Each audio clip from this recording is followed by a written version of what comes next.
Hi, guys. Welcome to the show. Welcome to the after show. We are live and we are going to talk about watches, the week in review. I have the StreamYard link already pinned. So if you want to join the panel, feel free, jump on. There have been a lot of exciting auctions. We have previewed some, we have looked at some of the results, and there is more to come tomorrow and on Tuesday. But Philips had two more sessions of their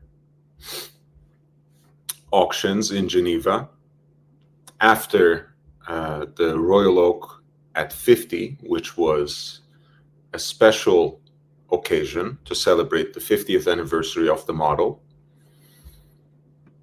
And it was once again, I think, attested in these results how far some of the independent brands have really come in terms of really cornering the auction market, in terms of really putting their stamp on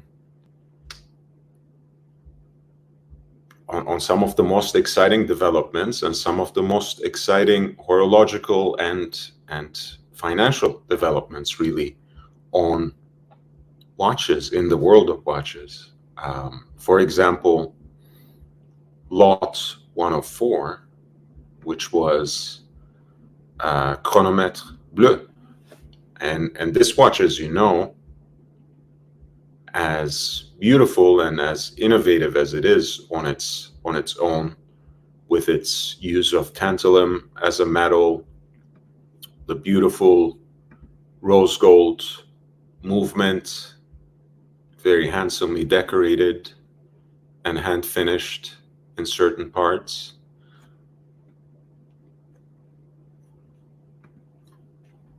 But it was, at one point in time, the entry way into what was quickly becoming a prestige watchmaker in FB Journe, and this is from 2010. And it sold for actually 113,400 Swiss francs. So more or less doubled the top off of the estimate that they put out there. Of course, it comes with a certificate of authenticity, a presentation box, not the original strap as you might expect from a 12-year-old watch that has probably been previously worn. But for a watch that retailed at one point in high 20,000s, I think this tells you something. And honestly, the auction market in wristwatches was at one point in time mostly focused on vintage wristwatches, mainly Rolex and Patek Philippe.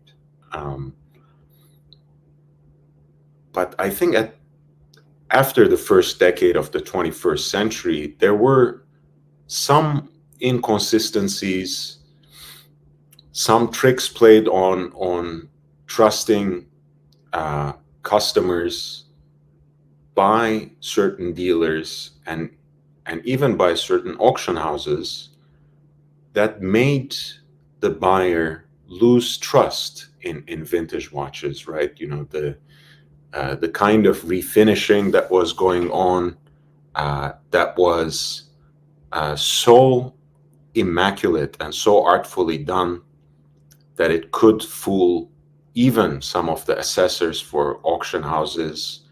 The kind of Frankensteining that was going on in putting together the best examples of the most desirable and iconic watches, and even the way that certain full sets, supposedly new old stock watches, were put together in and with cases, refinished and redone, perhaps with the help of CNC machines. And also, all of that combined with the fact that there were instances where what were otherwise very, regular and desirable models in their own regard were somehow customized, sometimes by a change of parts, sometimes by a slight refinish, to look like something that's more desirable, right?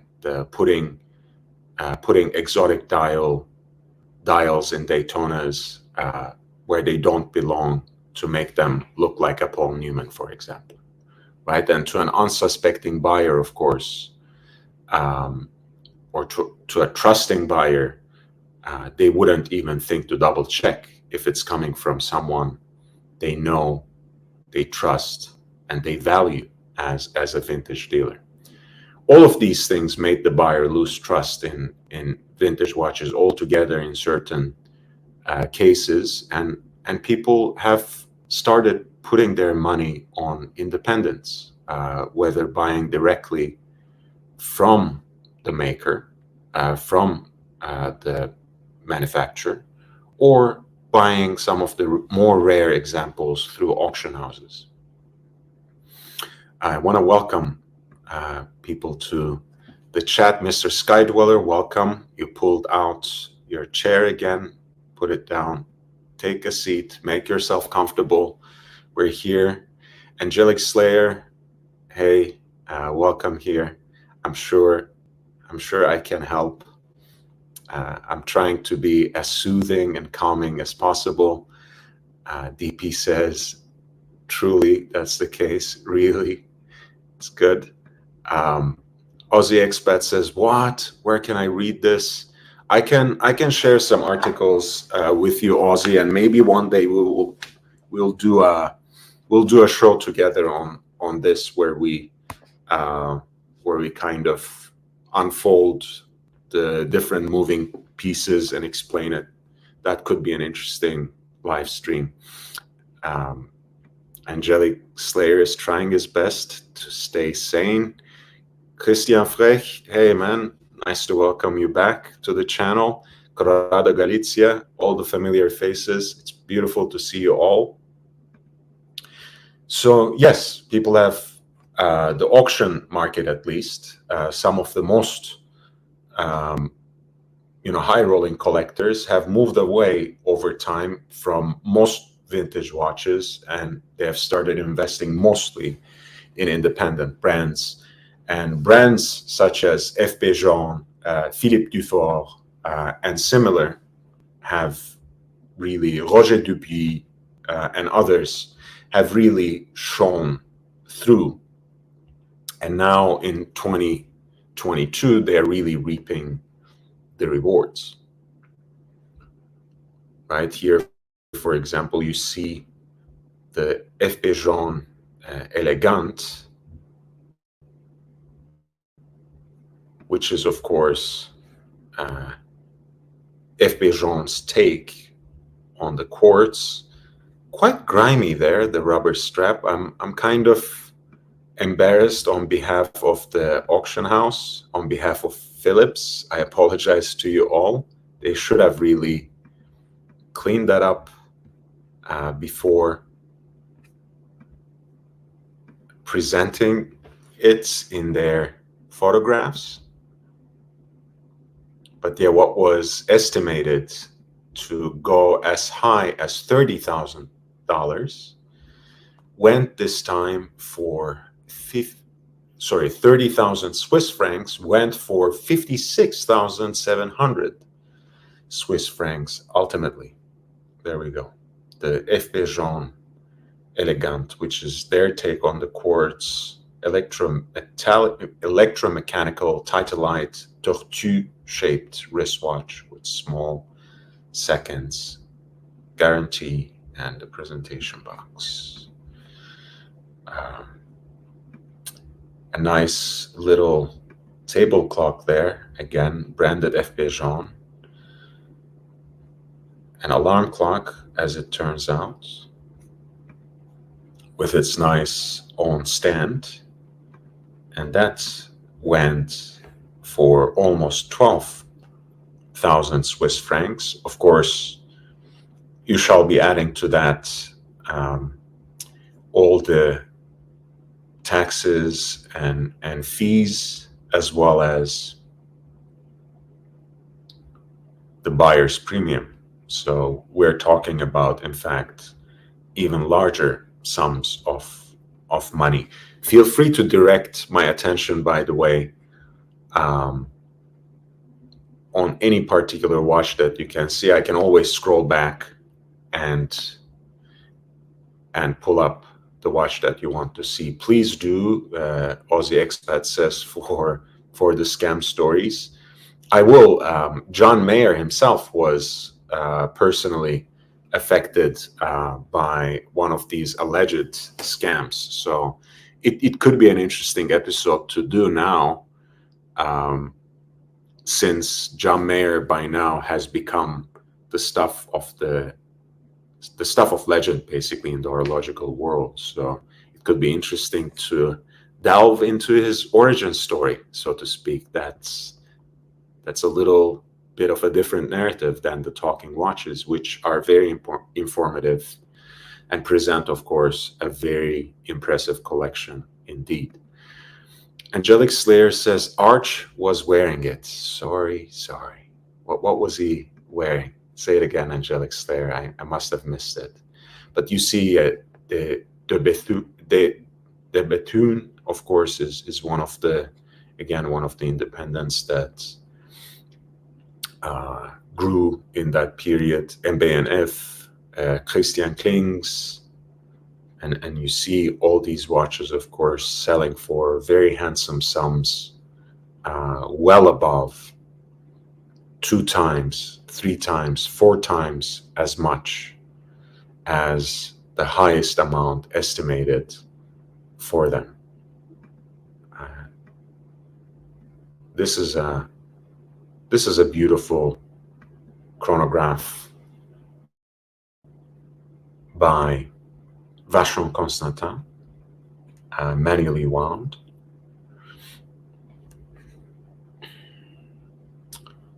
And as you can see, you probably recognize from the visual aesthetic of the movement that it is based on that famous Le Mania Eboche, right? 36 millimeter, vintage aesthetics, two subdials in beautiful yellow gold, and the teardrop shaped lugs. And that also sold for multiples of the highest estimate, $47,880. Very beautiful watch.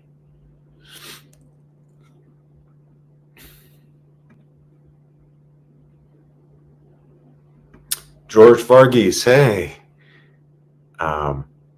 Thanks for dropping by, man. Nice to see you. Let me see, was the Ming 1706 also sold by Philips? Let's see.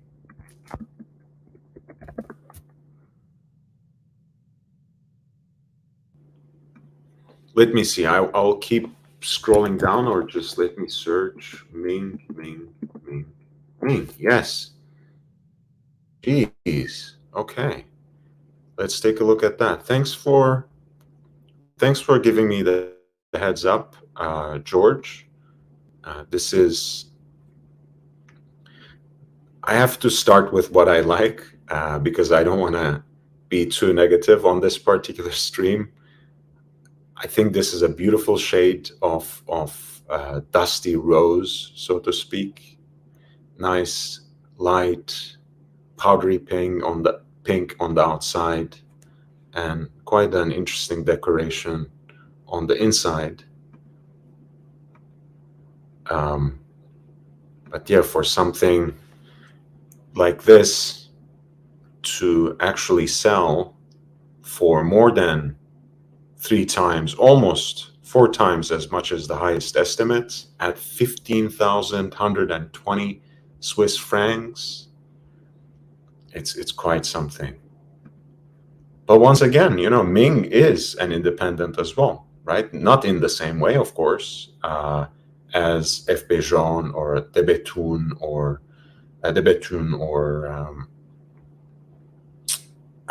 Philippe Dufort or some of the other boutique brands, MB&F. But yeah, that's an independent too. That's a so-called micro brand. You have a double sealed Patek Philippe Aquanaut, double factory sealed, the standard steel model.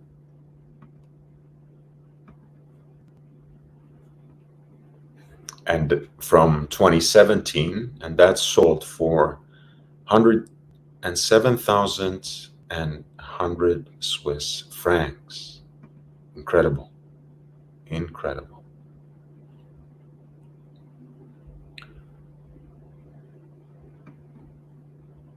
You have a beautiful and unique 5-digit Daytona there, with this all blacked out aesthetic that people sometimes call the Darth Vader. Right, as you can see, this has the tritium loom being as it is from 1995, still with the zenith movement. I think it's really a beautiful watch. I like the all black aesthetic of the dial. 100,000 Swiss francs.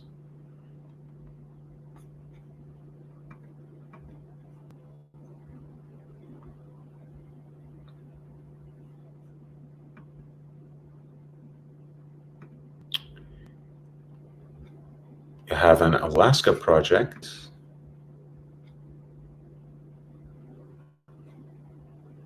The grimy orange band. Yes, now I get it. Angelic Slater, thank you. Corrado Galizia says, would you mind discussing a watch off topic? I would not mind it at all, actually. Guys, I welcome any questions, especially when they're watch related. So feel free to just pour them on in the chat, and I will be more than happy to attend to them. Vacheron Traditionnel, we can return to the auction results in a little bit. We're going to talk about Vacheron wristwatches, dress watches, in fact. Do they still have a 30 millimeter in their lineup, or is it something that you would want to go? They do. Okay. And specify, please, Corrado, what kind of metal you would prefer, and we will zoom into that. George Varghese, in the meantime, says, I believe I saw a Chrono Tokyo watch go over 25K. Chrono Tokyo, some of you guys might know this. It's a micro brand based in Japan, Tokyo, of course. And it's basically the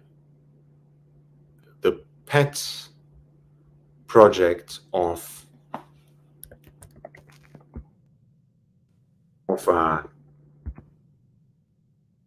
an independent Japanese watchmaker. And they usually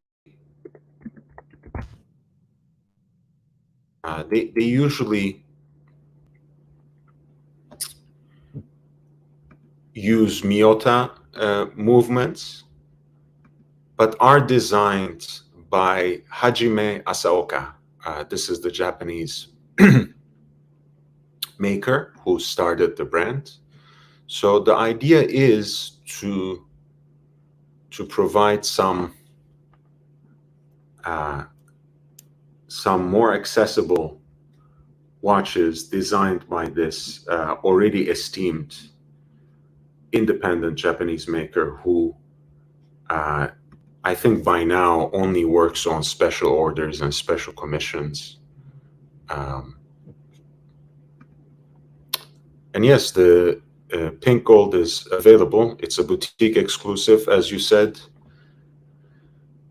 Corrado. A beautiful, guilloche decoration in the middle of the dial. I really like the, kind of the railroad track, outer dial, seconds on the sub dial. These are beautiful wristwatches, classically proportioned.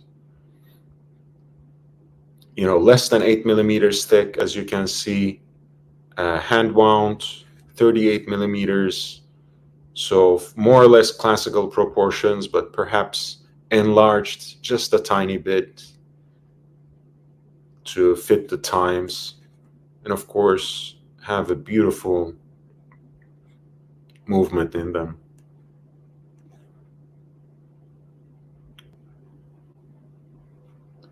Yeah, I think, actually, especially, whether you are going for it new from the boutique, like with a model like this, or on the secondary market in any of the other executions, right? Let's say with the white gold, for example, which is just very plain, very beautiful, still quite layered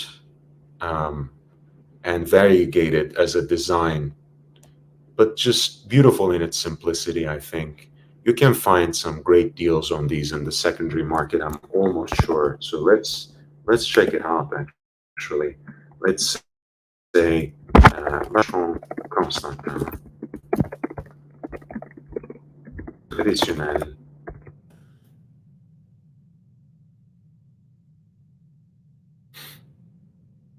And a lot of the older iterations, of course, in the Patrimony series. Very interesting. They don't seem to have made their way, for the most part, to the secondary market, at least not to Chrono 24. Very interesting. I mean, once again, you are talking about a maker that makes less than what, 40,000 watches. So I can certainly see how you won't see a lot of these around already, because they were renewed quite recently, I think. And of course, with the boutique exclusive, you are even talking about something that's produced in more limited numbers. But listen, I mean, for that price at this point, for the kind of dress watch that it is, especially if you like the pink gold and if you're into this sort of dial decoration, this could be a good deal, and will get your foot in the door, so to speak, at a Vacheron boutique. So if you have any other projects or any other desires in terms of acquiring one of the models from Vacheron Constantin that are hard to get, this could be a good first step to establish that relationship. Mr. Calculated Randomness. Hey, my friend, thank you for watching my videos and leaving your very kind comments. I subscribe to your channel as well. Thanks for being in touch. Thoughts on the 116520 Daytona? Corrado says he did see a new one there, new for under 19K. Yeah, you see, so you can get a little bit knocked off on the secondary market, especially if you are not particularly set on this precious metal. on this shade of gold and with this particular dial execution. So let's look at Daytona 11. Oh.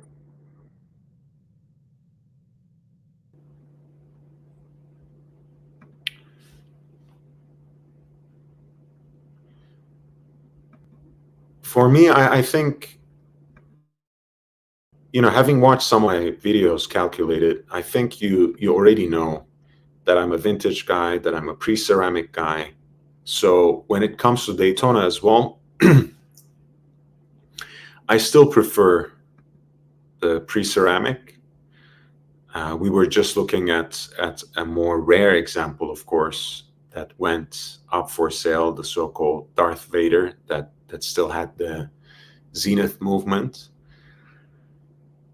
But when it comes to this first iteration of Rolex Daytonas that have the in-house made automatic Rolex chronograph calibers, I really like them. I think, in white, I prefer them. In black, they're also beautiful. And they occupy a very specific place in Rolex history, if you know what I mean, because this was the first Rolex hype watch, so to speak, right? Daytona truly came to its own as an icon in the 21st century with this whole in-house movement mythology. And it really took off from there. And as I've mentioned before, Rolex kind of wove in that story into the entire lineup, right? That they are truly integrated, vertically integrated as a company, and that they produce everything in-house, which is never 100% true, of course, but it has become one of the central fundaments of Rolex marketing, right? So when it comes to this generation of Daytona, the 6-digit 116520, I think you can't go wrong. Of course, with everything else in the market, they have picked up quite a bit in recent time. But I think they still present a great deal. If you are not really wedded into the latest and greatest kind of rhetoric, and if you actually enjoy this all steel aesthetic, which I think is just different, it's up to you to figure out whether you like it or not. I think in white, they're kind of a dressier, old school chrono kind of feel, of course, with automatic movements in this case. In black, they're a little sportier, but in both cases, I think on their own bracelet or on a leather strap, they're the perfect all occasion Rolex watch in a way. And I'm saying this as a non-chronograph guy. Daytona is not even my favorite Rolex model, but these present a great deal, and I think they can be a great one and done.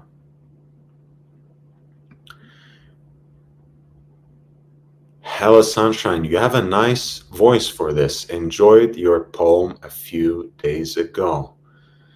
Thanks. Hey, Hello Sunshine, thank you. I do take poem requests as well. We can have a little intermission if you have something specific that's not too dirty to read.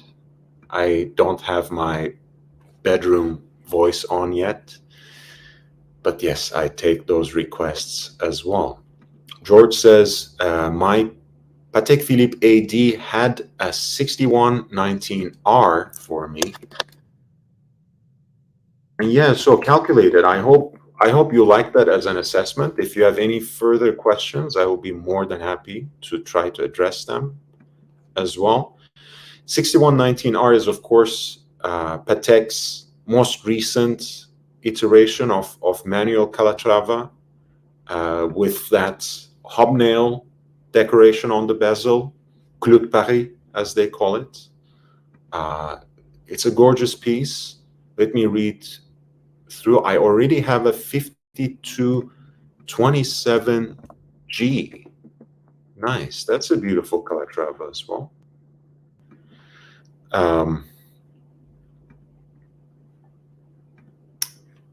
And I told her that I decline. Your thoughts?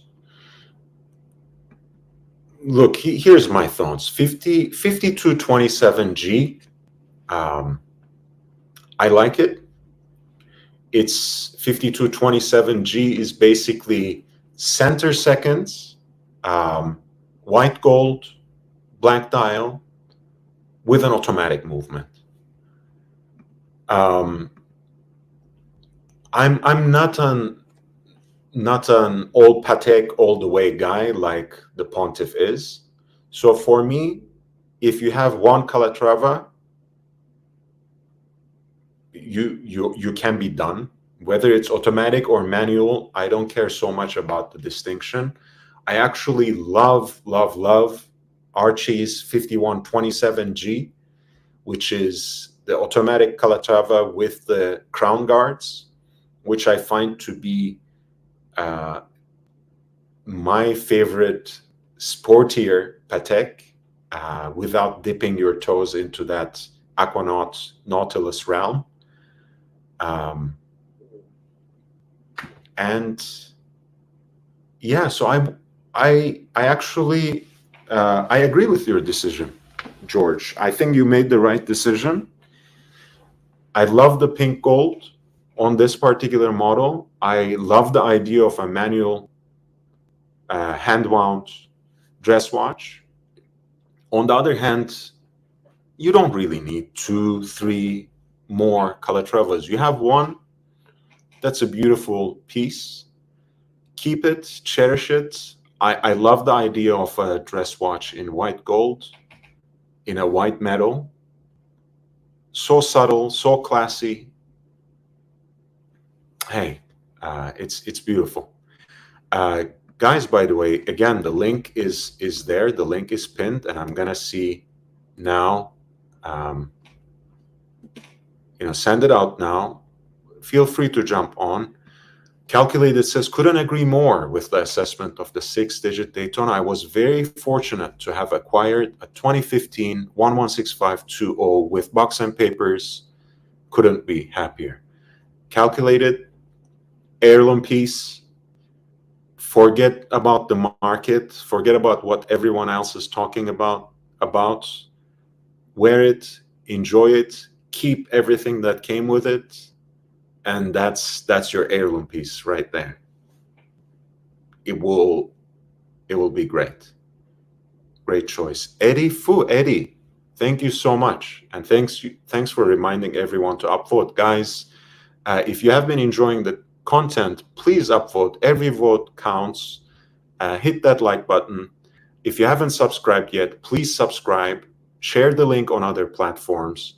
It helps me a great deal in my quest to reach 1,000 subs.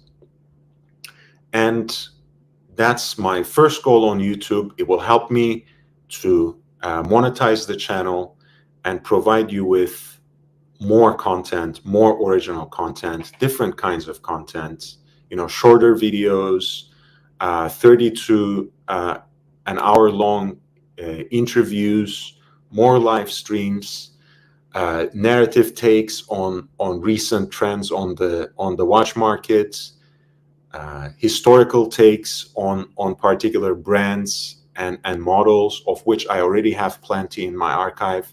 Check them out, watch them.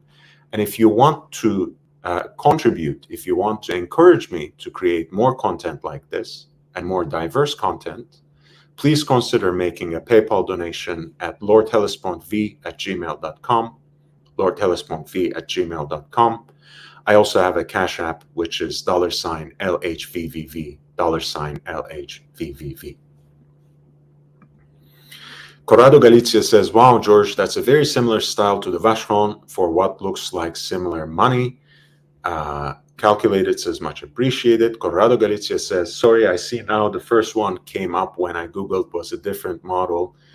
Yeah, the newer ones, I think, the newer iterations of Vacheron Constantin Traditionnel are still emerging in the secondary market. If you wait just a little more, again, if you're not wedded to that boutique exclusive, it could be an interesting bargain in the secondary market. But then again, that boutique exclusive could be exactly what you need to start getting in the good graces of a Vacheron Constantin boutique. If you want to get, for example, one of their historic series, it could be the Chronograph, it could be the 1921, that quirky driver's watch. And maybe one day it can be even an overseas. Again, people love them. So maybe that's one of your goals. That's one of your grails. George says the price at retail was 29,625. It's beautiful.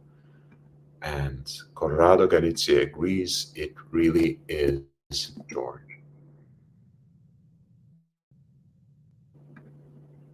Guys, thank you. Thank you so much for bringing up all these watches and all these different models for conversation. Just to give you an idea, this is the Calatrava that George Varghese already has in his collection, 5227G. It again is basically an object lesson in simplistic beauty. Could be perhaps one of the perfect tuxedo watches. Put on your dinner jacket, tie your bow tie, and go out center seconds, date, those beautiful Dauphine hands. And it has an officer case back, which means that it can close, but you can always pop it open and take a peek on the dial as well, on the movement as well, which has that gold rotor weight, of course. Caliber 324 SC. I remember now I made this mistake of calling this movement SC 321 on a different stream. My apologies, but this is their standard automatic caliber that you can find in their sports watches, the Aquanaut 5711, of course. A lot of their three-handers with automatic movements have this. The so-called pilot's watch that they released in, as a three-hander as well. Anyway, so that's the movement that it has, and the one that I really like myself, and that Archie has as an automatic as well, is the 5127G, kind of an off-white cream-like dial, and otherwise quite similar, except of course it has the crown guards and no officer case back, just a sapphire glass on the back with that.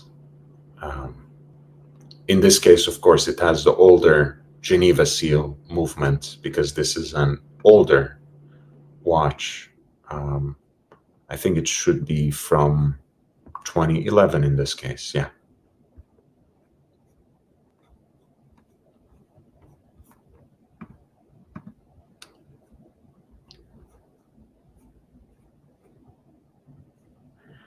And of course, 5227 is a slightly larger size, right? This is 39 millimeter in diameter of the case. This is a 37 millimeter watch, so it's smaller.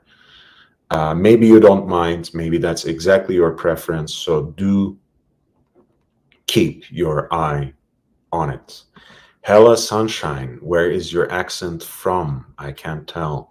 It is from the 19th century. I have become a vampire more than a century ago now, and I've preserved that accent. People have speculated Romanian before. People have speculated Israeli. People have speculated all sorts of things, but that's what it is. Found you from WN. Watch Nicholas, friend of the channel. I love him. I really admire his work, and I cannot wait until he finds his rhythm again. He has come back. He has come back strong, and he will be even stronger on YouTube again when he finds the right pace. A lot of long live streams coming through recently, and I am happy to see him back on YouTube. 5227G I have is in the discounted opaline dial. Oh, that's even nicer, even nicer. So this is even better. So basically, the dial in this case to that 5127 that I was showing earlier, but of course in a larger size. Maybe this is more of an ivory color than the 5127 that I showed. But still, I kind of like it better, actually. You know, in white metal with an off-white dial, it's beautiful. Corrado Galizia says, in that 20-25K range of dress watches in precious metal, what would be some of your recommendations, preferably in that 38-ish size? Hey, I'm just sharing it on the screen right now. In that range, my personal recommendation, because I'm not really wedded to the idea of manual, even though I love them, would be 5127G. I think this is a perfect dress watch. People can nitpick. They might say, oh, you know, seconds on the subdial is better. I don't even want a seconds hand. I don't want a date function. For me, this is great. 37, classically sized, very elegant, precious metal that doesn't really show that it's gold, but you know that it is. Older model, so it has you get the privilege of owning a Patek that still has a Geneva seal movement. Whether you care about it or not, I don't know. I would care. So this would be my recommendation. Burser says, Mike the Snake brought me here. Mike the Snake binds the community together. We love him. Ella Sunshine says, hola, Burser. Burser says, hello. Both of you I do actually recognize from the Watch Nicholas chat, so it's nice to see you both.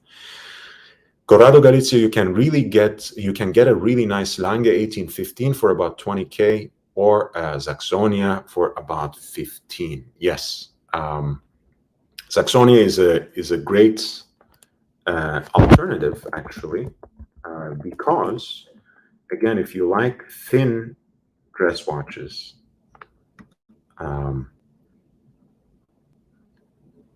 and if you like the simplicity of this sort of aesthetic, just to show something different, right? Because we just looked at white metal, right? This is right at under $20,000.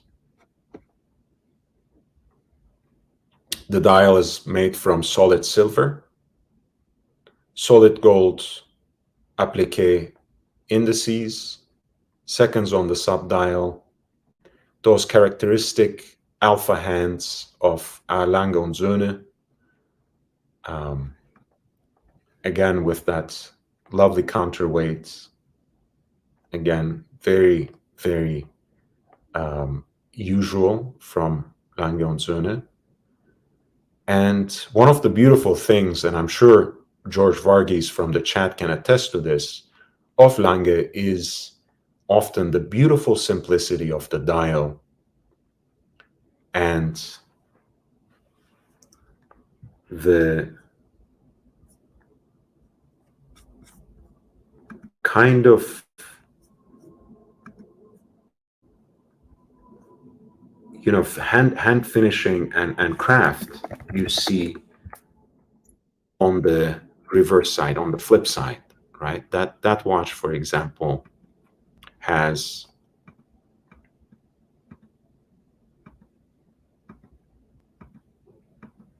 this movement right here.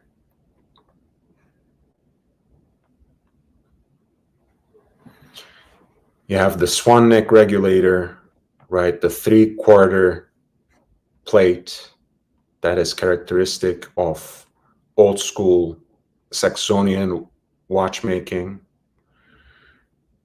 The Glashütte ribbing, that's perhaps even more multidimensional if you get to gaze on it in person. The heat blued screws, the rubies, the gold here. I mean, it's just something special. And those are hand beveled finishes on the edge. So, or hand finished bevels, I should say. Just a very special dress watch. Again, that if you know, you know, right? You have the pink gold with the silver dial. You have the white gold with gray dial, pink gold with gray dial, and white gold with a silver dial as well. And I think in each iteration, you have a beautiful watch. 37 millimeter. Again, to me, just a beautiful, classical model. Let me see the 37s. For whatever reason, I can't see their price because it's a boutique exclusive, I guess. Saxonia white gold boutique exclusive price.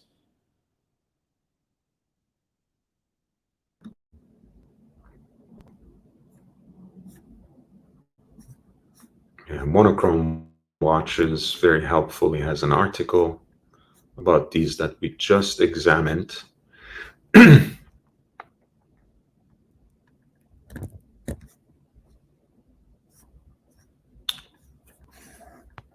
And yeah, the price should be right under 20,000. So great deal.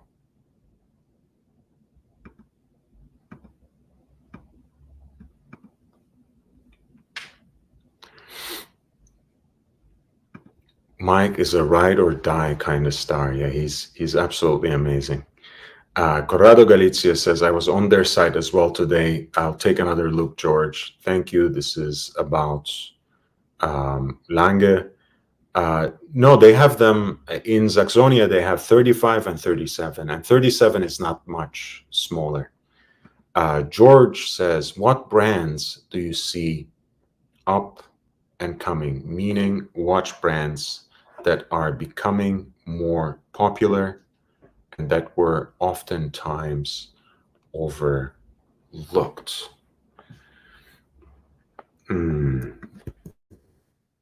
I think, I'm not going to be able to share with you something that is a genuine sleeper,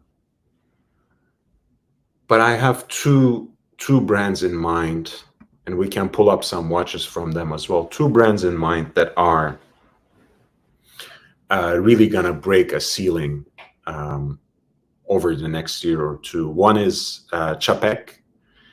I think finally their sports watch, which is the Atlantique, if I'm not mistaken. Sorry, Antarctique has, I think, finally picked up. And I know just until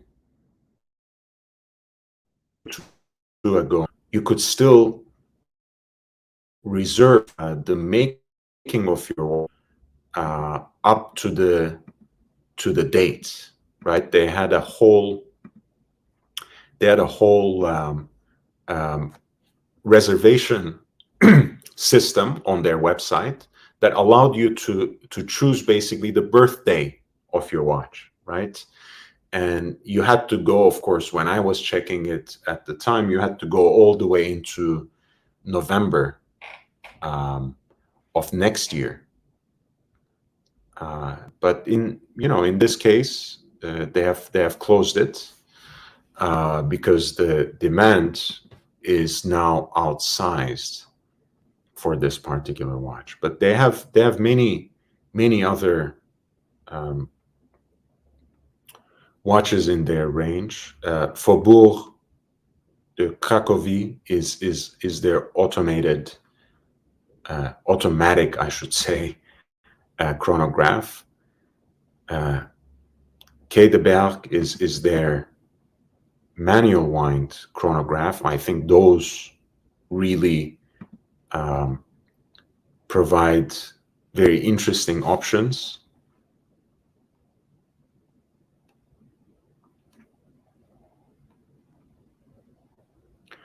One of the things I love about Patek is not only the kinds of aesthetics that they embody and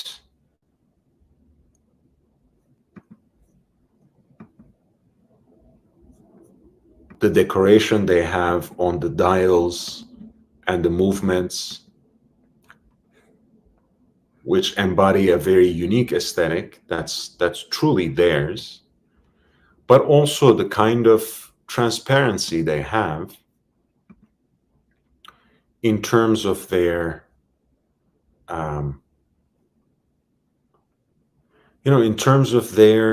sources, right? For example, when you pull up the technical details here, they had it in their Antarctique.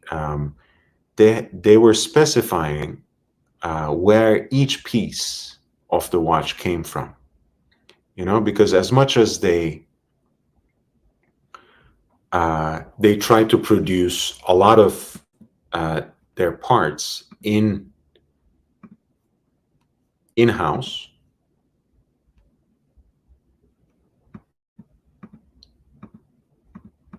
they actually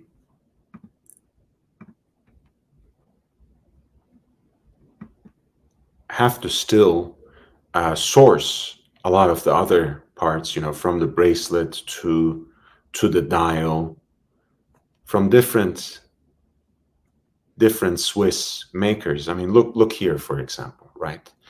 For example, it talks about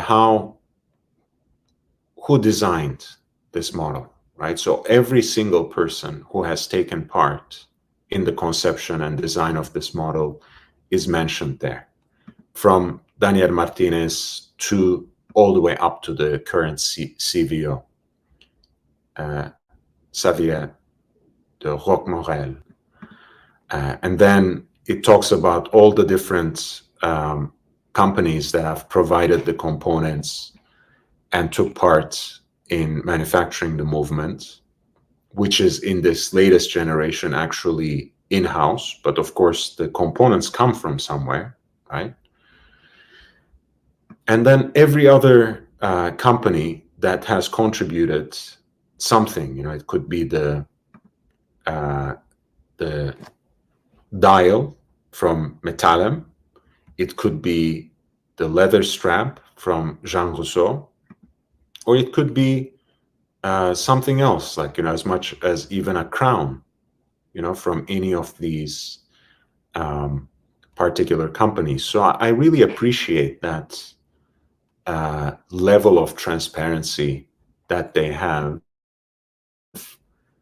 producing a watch that is an iteration of this very hot and hyped up genre of steel sports watches with an integrated bracelet, but that truly carries their own signature. It's the dial design is unique to them. with this whole basket weave kind of scheme. The bracelet is very unique to them, as much as it takes this whole satin grained, contrasted with mirror polished surfaces. The ch, the initial C of Chapek is somehow taken on and used as an element of the bracelet, as these mirror polished, tapered center links. I think that's quite beautiful. And they used to be very affordable, but I'm sure they will go through the roof. They used to be right under 20,000 Swiss francs. And you were able to basically customize all these different elements of the watch too when you were ordering. I'm sure that feature will come back. I hope the price doesn't really jump to a different level when it comes back. But I really expect this to be the hottest sports watch in the coming years. Again, I'm not really, discovering something that's truly out there. People have identified Chapek before, but that's I would be banking on that. If I were buying a watch as an investment, that's what I would have bought at the beginning of the year. But it just didn't strike that right tone with me. And now I missed the train. And that's quite all right. GB Vol says, oh, Hello Sunshine says, none for sale. GB Vol says, I guess. Corrado Galizia says, do you keep your dress watches on the factory straps? This is a nice question for George. Corrado says, I have an A. Lange Söhne 1815 and a 5227G. My favorite one is the Lange. I'm a major fan of the Lange. And Jay says they currently are selling for 45 to 50,000 US dollars in the second market, 2.5 times the retail. Yeah. Jay says, you are the authority. Chapek is the future. Well, I'm not the authority, but thank you for the kind words, Jay. I'm glad you're back on the channel. So Chapek is an obvious choice, and I think here's what I would want to say. If you are actually interested in the Antarctique, broaden your horizons a little bit. I think they're chronographs, both in the manual, and this is the manual one, Quai de Berck, and Faubourg de Cracovie. They're both quite gorgeous. They're both very desirable, if you ask me. If you like them, that could be a good way to start collecting this brand. I especially love, personally, the monograph, the hand-wound chronograph. I was going to say monograph, but that has nothing to do with anything. Again, maybe it's not as unique in terms of the movement and in terms of everything else as the Antarctique, but maybe this could be an interesting watch to start with, to collect Chapek. I think they come in steel, although in steel they may be sold out already. But yeah, oh, you see, these can be still pre-ordered. They have that beautiful guilloche decorated dial. They have their version of the alpha hands on the subdial, and their unique hour and minute hand. Beautifully decorated dial, right? As you can see, it's made by Metallem for them. Hand-guided guilloche, and you can pre-order it. And I think this is This is just an incredible, incredible dress watch. It's actually, I think I made a mess here. I'm just getting confused. This is just a quirky take on a dress watch. It's not a chronograph. I don't know why I said that. It does have a day-date function here and seconds on the subdial. I don't know what I was talking about, but hey, this is an interesting dress watch that you can take. And then in Faubourg de Cracovie, you can actually get a very nice automatic chronograph.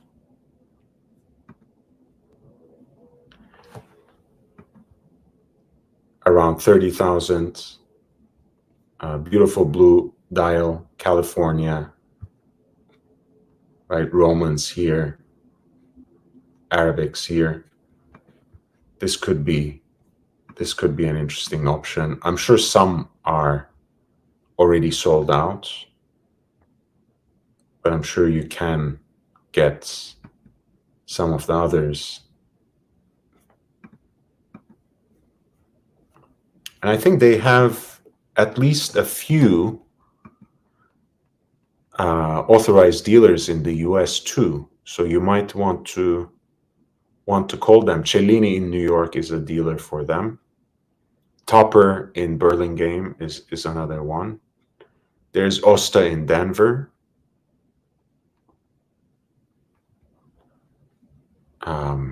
Exquisite Timepieces in Naples, Florida. Yeah, so they have a few, at least a handful, different authorized dealers. So it could be an interesting one. George says, my under-the-radar watches are Parmigiani Renaissance and Glacé Original. Parmigiani Fleurier is one. They're going through rebranding. I think they can pick up. Glacé is look. I mean, the perception is everything sometimes, right? Even though they have an entire line, people tend to think of Glacé as an imitation of Lange. Which is not really what they deserve. They're more than that. But hey, I think it's hard to shake off that perception. Parmigiani, I think, is going to become more desirable in the future. I think the rebranding will affect it. I think they have a very interesting and beautiful execution in the Tonda series of an integrated bracelet sports chic watch. They have, of course, very beautiful movements that carry the pedigree of Fleurier. And of course, Parmigiani himself is an incredible watchmaker who doesn't need to prove anything to anyone at this point. But yeah, I think Tonda PF is another sports watch that will be on the come up in the next few years. And I think, relatively speaking, these are easier to get, still quite limited in number, but yeah, 21,000 Swiss francs. You see a beautiful micro rotor movement.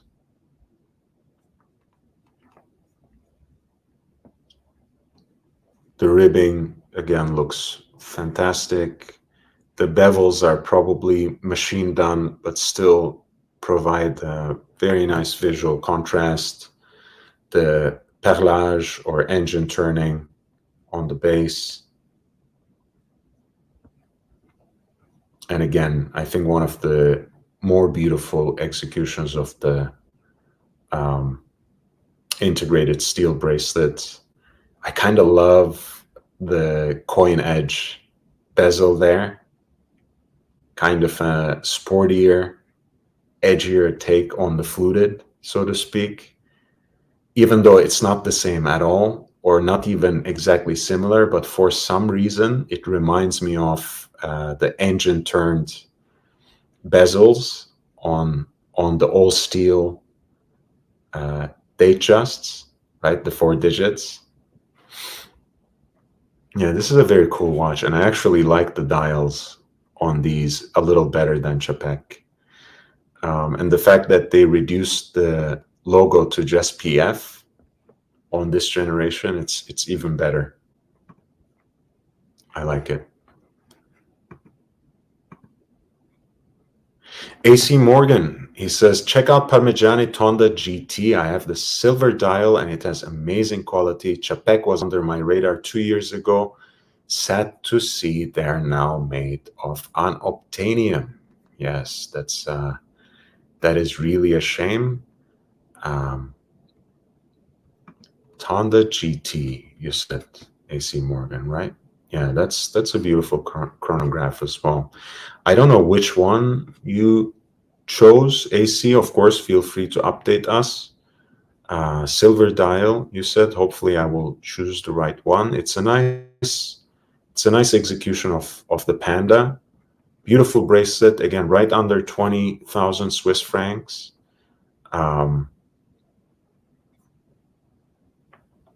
Yeah, if you like the Panda, if you want something bigger, this is a 42 millimeter.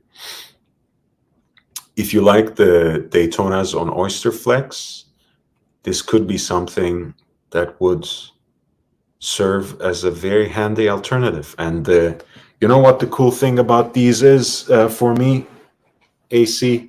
It reminds me both in terms of the colors and the dial decoration and the design. It reminds me of the earlier generation of big date overseas chronographs. I think this is a beautiful watch, and I'm glad you picked it up at the right time. Yours is with the blue hands. Bosser says, do you think we collect too many watches? Absolutely. We don't need them. We never needed more than one watch, and look, in this time of ours, we don't even need that one. So when you're a collector, you are certainly hoarding at some level that's not necessary. Most normal people I know, exactly, have only one good watch that they treasure, and usually it is a gift. Yes, I think you have your finger on the pulse there, Bosser. This was more or less the generation of our parents. They had that one watch that they kept as an heirloom, that they treasured their entire life, and that was it for them. And they lived at a time where having a wristwatch perhaps was more of a necessity, right? It was in a way not only as a piece of jewelry, but as a timekeeper too. It was more of a necessity, something that they actually needed to own and have as part of their lives as a tool. These days, we have entire collections. You would be lucky if you actually have a chance to cycle through them every week. That I find very ideal. Having kind of one on the wrist, 6 in the watch box kind of deal. I think that could be very nice. But beyond that, listen, we don't really need them, but that's why we are collectors. That's why we spend so much time thinking about them, talking about them, chasing after them, comparison shopping, looking for that next great deal, looking for that up and coming brand. That's exactly what it is. And look, AC got this at the right time on Chrono 24 for $10,000, stainless steel bracelet plus rubber straps like new. What a great deal, right? It's really an amazing chrono. And AC says it's the hunt. We're hunters. Come on, jump on the panel. Help me out a little bit. We have been having a great conversation on the on the Archie Luxury live stream. We can continue it here. I like all the design elements here, and what I had in mind was the overseas chronograph from the earlier generation. If I write big date, I think I will be able to find it much easier.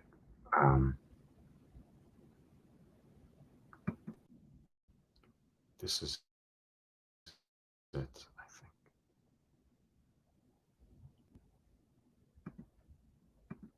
Yeah. 49,150.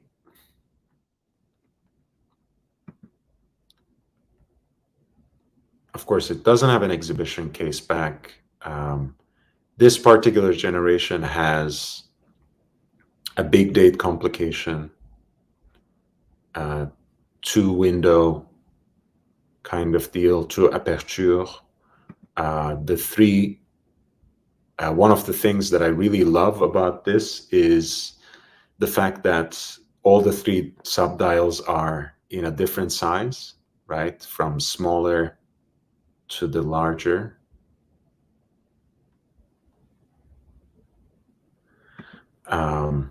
I love the way the dial is decorated. This is actually a very good alternative to the current generation.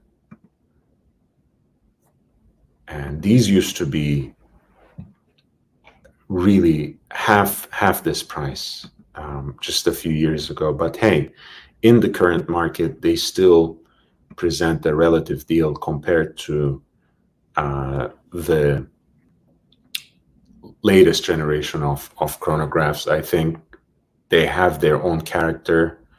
You wouldn't be settling in any way if you pick up this watch. Hey, how are you doing? Oh, We are. Hey, you changed your decor. my pizza. It's interesting you just brought up that overseas. Yeah. You know that, oh God, F.P. Journe was partly a designer of that dial. And that dial was made in the same factory as the F.P. Journe's. I guess them and Vacheron own a dial company together. Mm-hmm.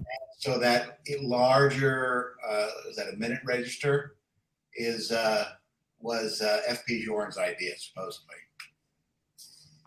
And I had a blue one that I bought a few months ago, and I just sold it. It went to a footballer in England, and it is a gorgeous watch. And I tell you, I like this model better than the new model. Now, maybe the dial is a little more interesting with that depth and the irregular pulling of the enamels, but the actual outside of the watch, the case, if you compare it to the other one is chubbier.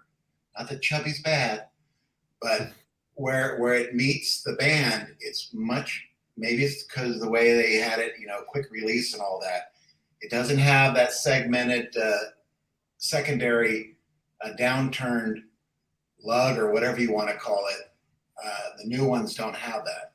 So I think that the second generation, in my opinion, is the one to get. And I'll tell you why I passed it on. I pass it on because of these little cavities all around the bezel. I'm really, I don't want to use this term incorrectly, anal. And I could just imagine how much dirt that would gather. And I would spend all day with a toothpick trying to get the dirt out of it. So I said, you know what? You can make some good money on it, get rid of it, move on. But it was a gorgeous watch. At 20 grand, 21, buy them all day long. 40, you know, it starts getting up there again, you know, with the shape that you just showed. Yeah. It makes it not so fun. Yeah, when they get our price, I think. Right. I think the problem is usually, look, if you're not wedded to the blue dial, for example, blue dial is almost going back to the 40. I think there's, in the white dial, there's even more visual interest, right? The blue is just blue. This has its texture. This has more dimension. I don't know. I kind of like the white. I like this earlier generation. I like it before they changed it to the dates between 4 and 5 o'clock. I like it when it's the big date. So I love this watch, and it's still, you know, this is just Swiss Watch Expo, so it's not like a particularly good deal. Perhaps I'm sure you can, like you said, maybe you can get it for. Where I bought mine. Hmm? That's exactly where I bought the one I bought. It came from them. Okay, but that's weird. Yeah, they were really good. Very here. Hey, Ali. Ali says the second gen dial is more aesthetically pleasing for sure on the Vacheron Constantin dual time and overseas chrono. I completely agree, man. To Corrado, he says, I don't know, but my watches of Switzerland stopped offering them because of the difficulties getting them serviced. That scared me away. Adereza says about the Parmigianis, they are lovely before the new logo and changes. Okay. This particular one is the fantastic. That was the, I think that was the one that you have, AC. I regret being talked out of one due to service concerns. But I think both the chat to the exact one, because it's completely different than the ones you were showing. I mean, it's the same case, but it doesn't look anything like the chronograph. In fact, it looks more like this watch than anything else, because the texture on the dial of the is sort of almost maybe exactly like that. I'm not sure. I think they are a bunch of little diamonds. Yeah, and Thomas says, I prefer the overseas first generation, by which he probably means 222. They are going through the roof, though. That's they're uncontrollable at this point in time. One more before this one, before the second, which of course would be the first, and it's not the 222. It's a little, I think it's a little bit smaller, and the band has more links. It has more links across. Instead of 3, I think it's like 3 larger links and 2 small track links, I think. I think I might know what you mean. It's a little more exaggerated bezel, I think. A little more exaggerated this? Cross. Yes, there you go. That's it. Yep. Okay. Yeah. All right. I don't know how to count the generations on this one between the 222 and the way they kept it, you know, reiterating the second one. I get so confused. But yeah, thanks for clarifying. There we go. You know, it's kind of like, you know, like older Rolexes. The further you go back, the little less technical the bands are to have. You know, as machinery gets developed and standards go up, you know, what they made in the 90s, today we would look at it and go, ooh, what's this? But I thought the quality was very nice. I really examined it, and if it weren't for the recesses in the bezel, that really freaked me out. Just, you should have just carried you know, a stack of like, you know, cotton swabs or something, and a little bit of alcohol, you know, just dip it. And when I leave the restaurant, I say, "Do you have any toothpicks?" They give me one, and then I start picking on my watch, and they look at me like an idiot. Look, I mean, like, I don't do this to my Rolexes, but when since I got my Reverso, for example, just like I usually carry a little piece of cloth for my sunglasses, I carry a piece of cloth, and during the day I kind of clean it up from all those thumbprints, that I get on it while I'm playing around, flipping it around. Lawn Snake says, please upvote. As well. Yeah, please upvote this informative and entertaining show. Thank you, Lone Snake. Yes, every vote counts. It really helps as I try to get the channel monetized, as I try to get to 1,000 subscribers. We're more than halfway through now, so it really helps. Share the link, spread the word on other platforms. Everything helps. Until then, if you want to encourage me, you can always consider making a PayPal donation at lordhellespontv@gmail.com, lordhellespontv@gmail.com. And I also have a Cash App, which is at $LHVVV, $LHVVV. They are going on in the ticker. Okay. Aha. What's the VVV stand for? 555? Basically, yeah, the fifth generation, counting the generations, so to speak. So that's the VVV. I just tried to get something that, that fits their whole scheme. I see. They're usually LHV, as in Lord Hellespont. I got it. Now I get it. Duh. Thomas says, wear it in the shower. Cleans up great. And Ali says, congrats, AC, on the Parm. Good luck. Back to making the donuts for me. Thank you, Ali, for dropping by. I really appreciate you. So, by the way, that's new Breguet is great too. I hope you wear it in good health. When did you pick that up? How long has it been? About a month, I think. About a month. Mm-hmm. And the first thing I did was call Breguet, and Beverly Hills is the closest one. Yeah. And they're wonderful there. It's unbelievable. You think you go to these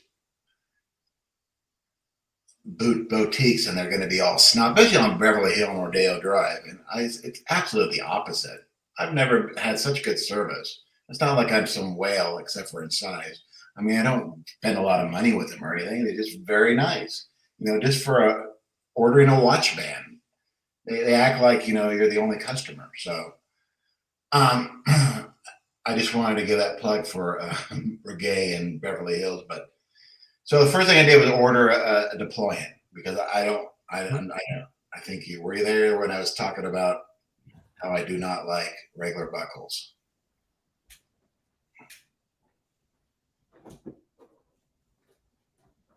I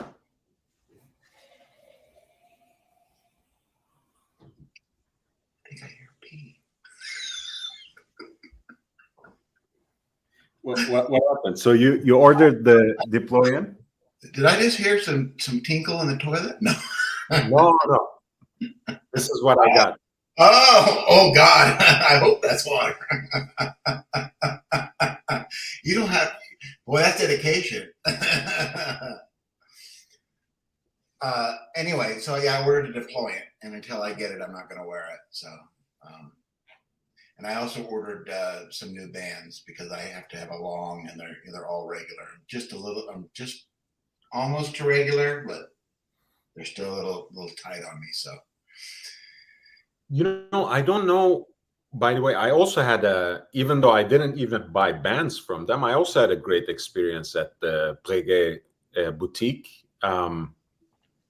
I don't know if it was simply the ladies. I was perhaps having too much fun, just soaking up all the attention. mm-hmm. But they were just extremely nice. They showed me all the different models they had in the Breguet Marine range, the white gold and the pink gold and the one that has the alarm, the chronograph. Mm-hmm. It was, I think I was there for an entire hour. And, they sent me out with a whole bag of catalogs and magazines without me even asking for anything. Mm-hmm. It was quite a nice visit. I also have that experience usually in all the different Richemont boutiques. Like at the JLC boutique, I always am treated really nicely. Even though, again, I have not bought anything from them except for straps and buckles. Vacheron Constantin, again, they were really nice to me. And they were actually, what was that? I think that was almost 5 years ago now, but they were giving me a 5% discount, which was very generous on the overseas at that time.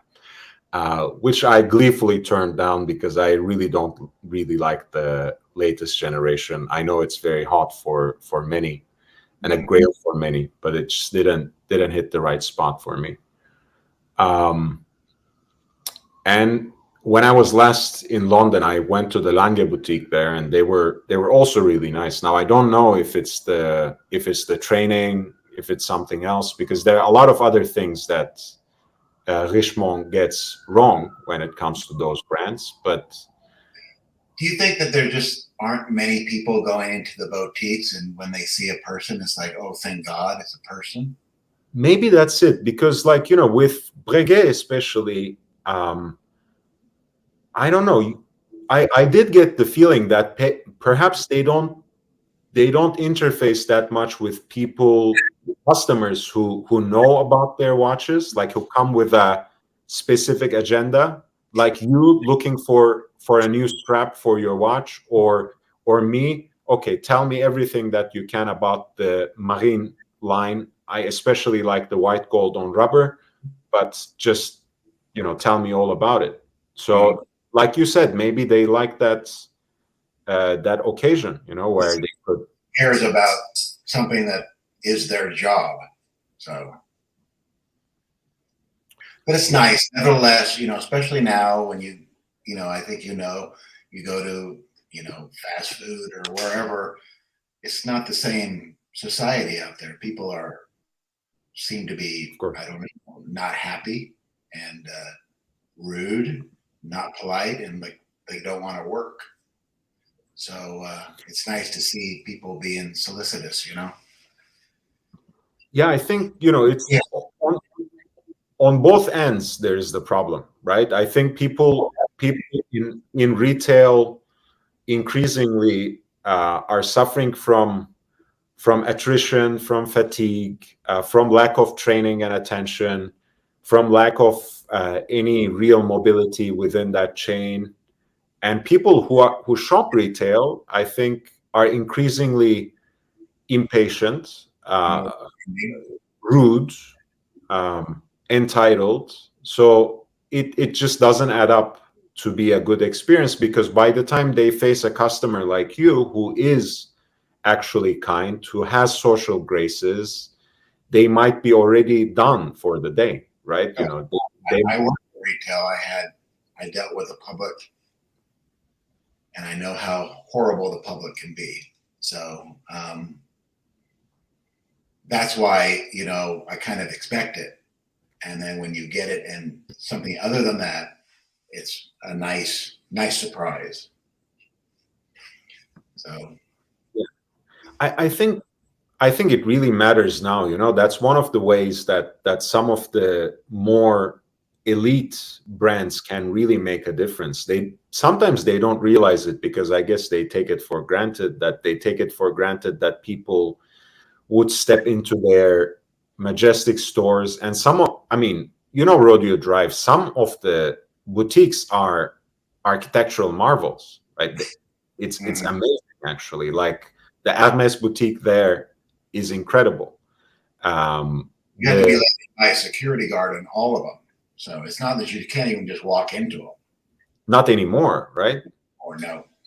All the smash and grabs and all the burglaries going on. Remind me to hire a bodyguard.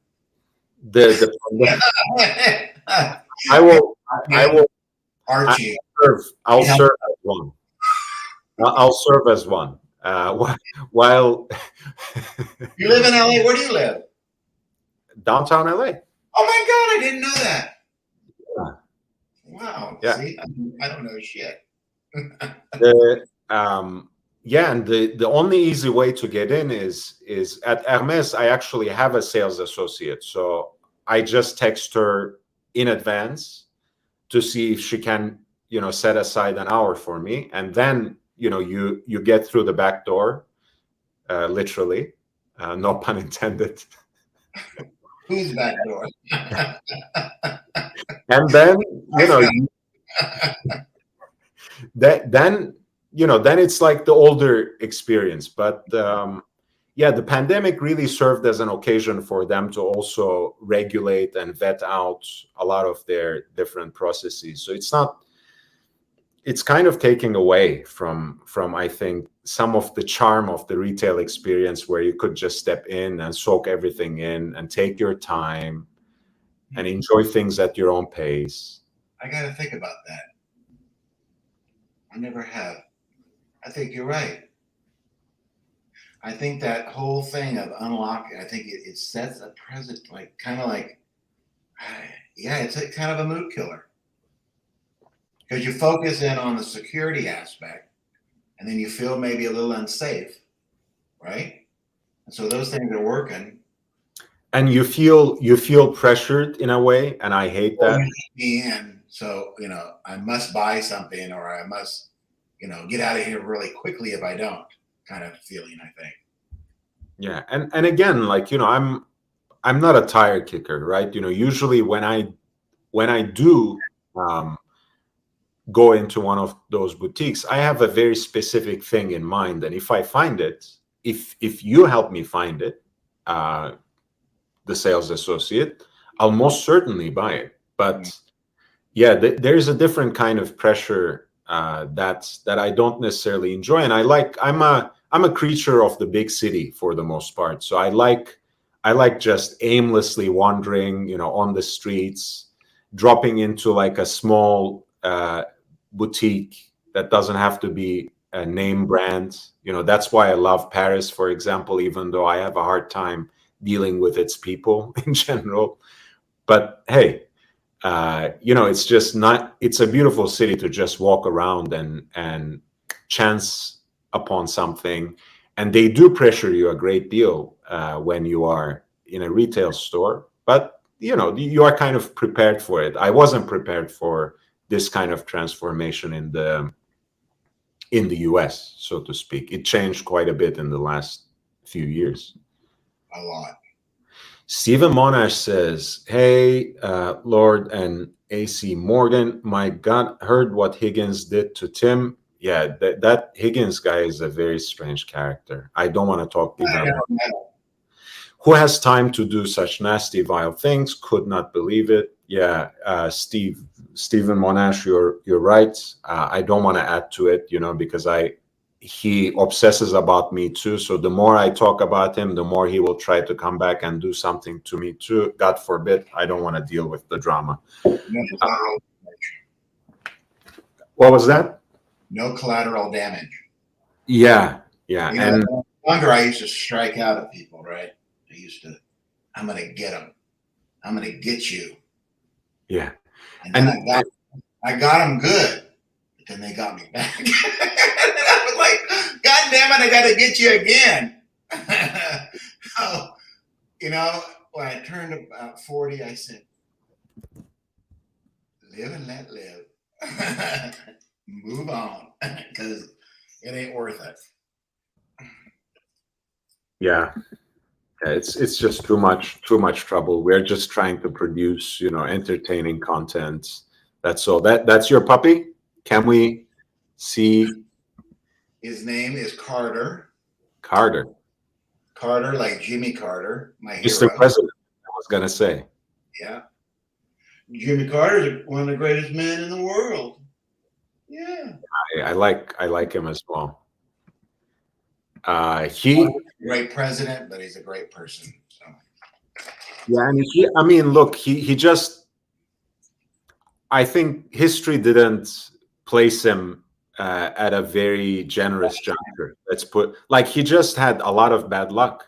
I'm not gonna go into conspiracy theories, but imagine hostage crisis ends when Reagan gets inaugurated as a president. Reagan was the luckiest man, and Carter was the most unfortunate, basically. Let's put it like that very quickly. We already know that was planned. That's not a conspiracy theory. They're 99.9% sure that somebody talked to somebody and said, release them, at this time. But who knows? I can guess it. Yeah, that's my reading of the situation as well. But it was just in general too. That was, that 70s turning into 80s. Historically, it was a very difficult time for US, a time for reconfiguration and renewal, and it was just a very difficult task. I think, I can't see anyone else doing a much better job at the same juncture either, honestly. So Thomas says his life after the presidency is saint-like. Yes, he has done quite a bit as a humanist, as someone who works for peace and reconciliation. Great career. And Habitat for Humanity. He's really old, isn't he? He's like 100. Isn't he like 102? Oh, I don't know. I thought always that he was in his late 90s. He's more than 100 years old now. Probably. A lot of time has passed. Oh, wow. What happened to the price of Chepek? 97. Yes. Hopefully, yeah. May God grant him more life and more health. But only if he wants it. That's right. That's right. My aunt was the greatest example of this. She passed away many years ago now, but she had lost her older brother. Her younger brother, who was my dad, passed away before her as well. My grandparents were already dead when I came into this world, and she lost her husband, just a couple of years into the marriage, and it was just becoming very difficult for her to live on after a while, and she lived until she was 92, and every year, she had to experience more loss. Basically, the closest friend, the most beloved relative, and everyone kept passing away, and she was the only one left behind. So you're right. You don't always want to live longer. Yes.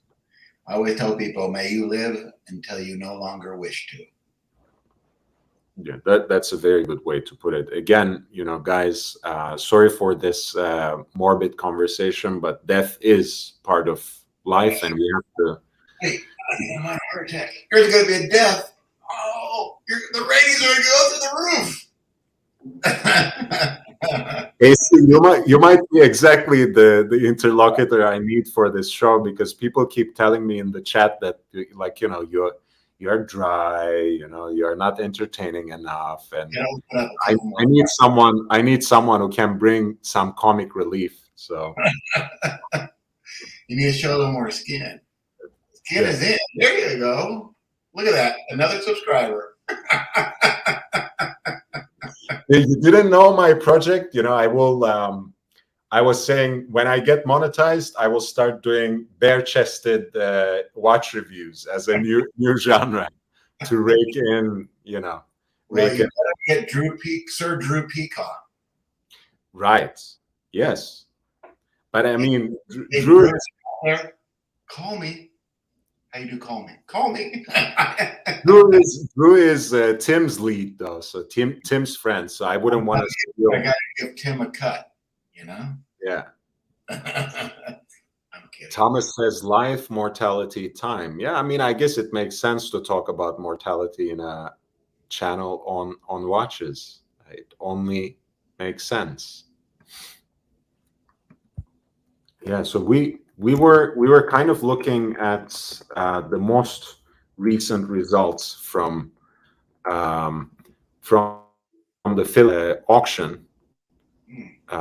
They had, where a lot of the independents have sold for incredible prices, and that's how we kind of shifted gears to, what are the rising stars of the independent market. And obviously, Chapek was one name that came up. Parmigiani Fleurier was another one. I was going to mention Laurent Ferrier, but again, nothing that's a true sleeper there in anything that we mentioned, but all brands that have really experienced quite a renewal recently, and I think will come back stronger in the next few. Were there any Louis Monnier? No, what? I don't even think I know. Louis Monnier. Mm.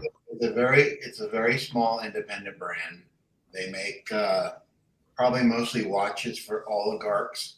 They're very big and flashy, and they have planets that fly around, and then they have some lines that are from the Po folk like me, and they're very, very nice, and they're very interesting the way they do their designs. And I know they've won some awards in the past, but I haven't seen much of them lately, and I'm just hoping they're not going to disappear off the face of the earth.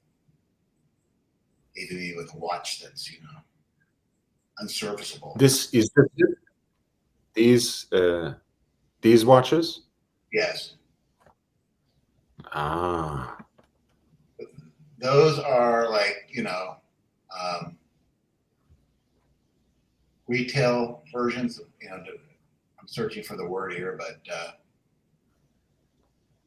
for the non-oligarch. Those are the non-oligarch watches. There we go. Grade 5 titanium cases, open worked dials. Very, very interesting interpretation of a chronograph. You know what? I have mine here. Hang on. You do? Okay. Well, why not bring it out? Turtle Knight, in the meantime, says, just caught up on the Chapek talk, ignoring money and resale. Would you own a Chapek or VC overseas? To own and wear? If you ask me, the latest generation of overseas, I already mentioned, I'm not a huge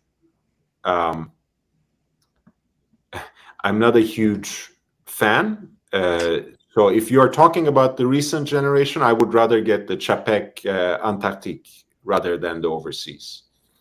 That's my take. Yeah, $100 discount. Buy. Yeah. Can we see yours, AC? Did you bring it out? Wait. Oh. Hello. Maybe. Okay, there we go. It's a little better. And this thing is supposed to focus. Oh well. Anyways, it's called a. You can probably find it online at Temper 20. Temper 20. Something like that. Hell, I don't even know what it's called. I just know it's pretty. It does look pretty. And is it kind of similar to this? Wait, I don't see anything. I can't see nothing. I see me. Wait, it's not your fault. It's not your fault. It's me. Yes. Let's see. Yes. This is it. Yeah. That's it. But in blue, right? But blue. And okay. And the great. This is my stainless steel. This was limited to 60 pieces. You know how they do it, right? We're limited to 60 pieces, but then we'll change the color of the hands, and now it's a new limited edition, right? So it's BS. But mine's blue, and then instead of the black, it's stainless steel, and the bezel and everything stainless steel. You know, I'm not real crazy. I'm not real crazy about the engraving on the. To me, it reminds me of the Bentley.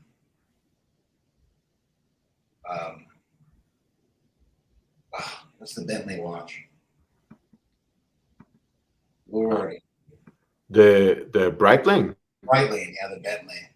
They did that. but it looks nice. It was the blue. It was the only time I've seen a watch online, knew nothing about the brand, didn't even look it up. Just said, I have to have that. And all I could think about every day for a week. And then I got really drunk. I got online, I got on eBay, and I bought it.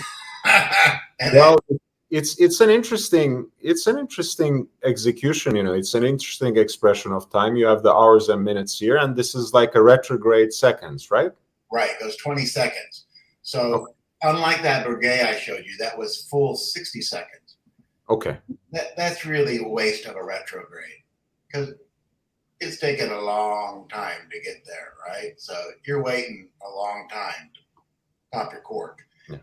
The 20, you see a lot of movement, and the hand's very big. So it's all about that 20-second retrograde. Mm-hmm. I think that's quite beautiful. What do you think about Turtle Knight's question? Setting the question of money and resale value aside, would you get a Vacheron Constantin overseas to own and wear, or a Patek Antarctic? Chapac. Yeah. I like the band better.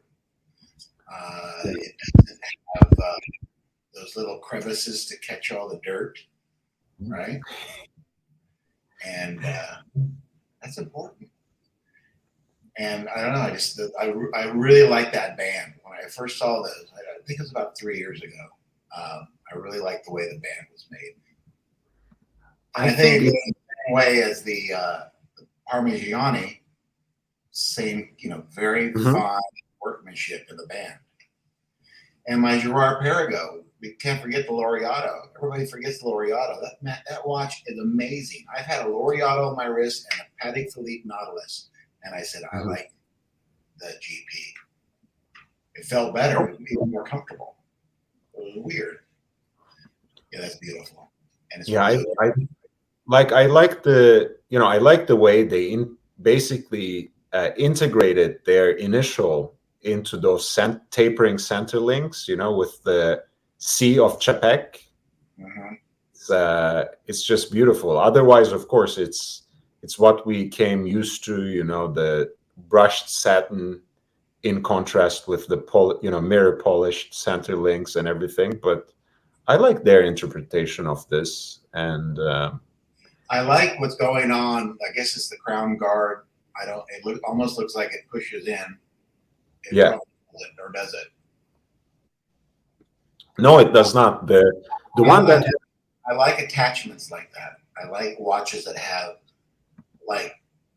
that's what I liked about the Moynier is they have all the little screws. The case itself has so many parts attached to it that the case itself becomes a structure, and it has more interest as far as I'm concerned. The platinum micro rotor, of course, the easy release system that, of course, overseas the last generation has as well.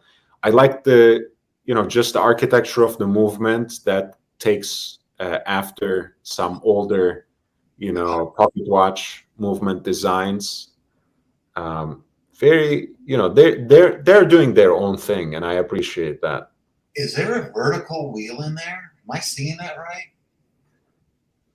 When you zoom in on the one arm, the silver colored arm, you're right where you're oh, no, it's not. That looked like that was coming through. That's just the gears on the gear that's behind it. It actually looked like it was running the other way.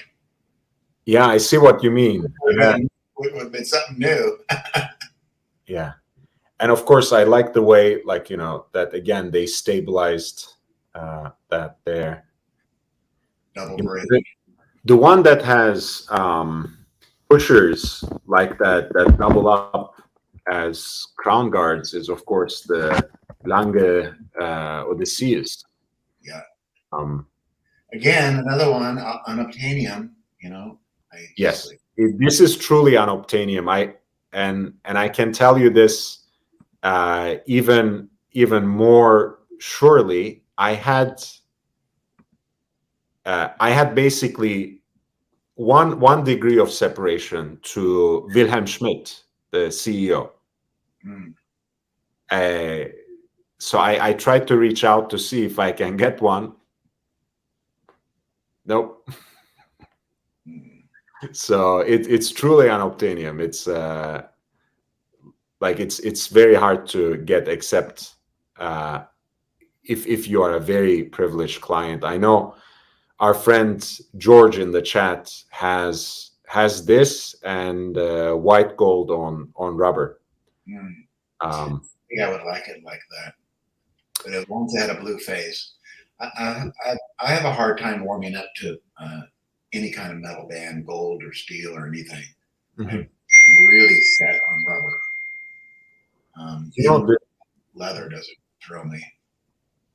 Yeah, the thing I like about this watch is, again, one of the things that Lange does really well is dial design in a beautiful symmetry here, but somehow they have just one little detail that adds a touch of quirk and asymmetry, which is here the pushers, for the day and date right there on the around the crown, as if they are crown guards. I think it's a nice. Like and I like the fact that in each case, when they were like, they have a different dial design for the steel, they have a different dial design for the white gold, and they have now a different design and not just a new color for the titanium as well. So it has different engraving. Yeah. I like that. I wish it were blue. Yeah, right.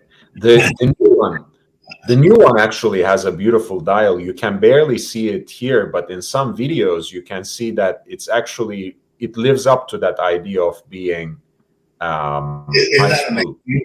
A lot of the pictures you see, they won't show all the concentric circles, or even high photography won't show them.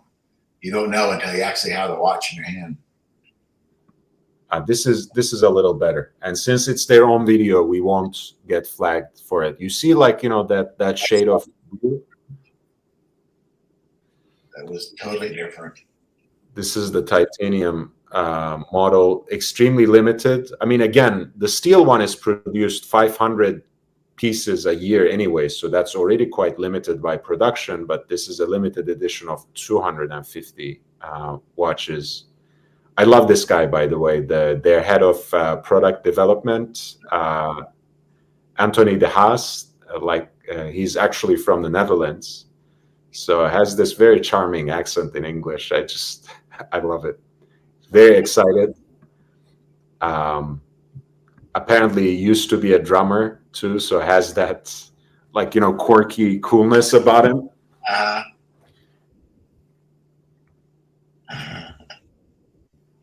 Yeah, nice guy.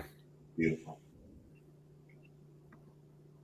Yeah, these colored gloves. They all have these colored gloves on.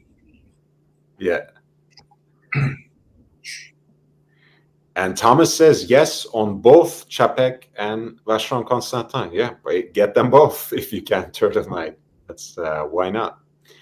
But yeah, if you're just getting one of them, I think Patek is the sleeper still. I mean, in the secondary market, of course, it has already doubled its value. But if they become obtainable again through the authorized dealers and directly through them, don't miss it. I think that's going to be a great buy. Yeah. That micro rotor and the passion of the owners, I think they have a salmon dial too. If we're talking about Patek, I think they had like a salmon dial edition at some point, something like that. I think so. Let's see if I can find it. Patek and they also had a green dial with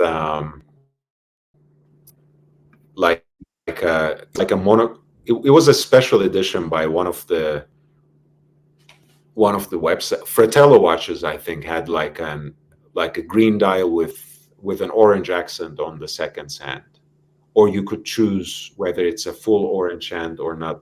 We can bring those up. Let's start with the salmon dial. So this is that's one thing. this is the salmon and glacier blue. Both really beautiful.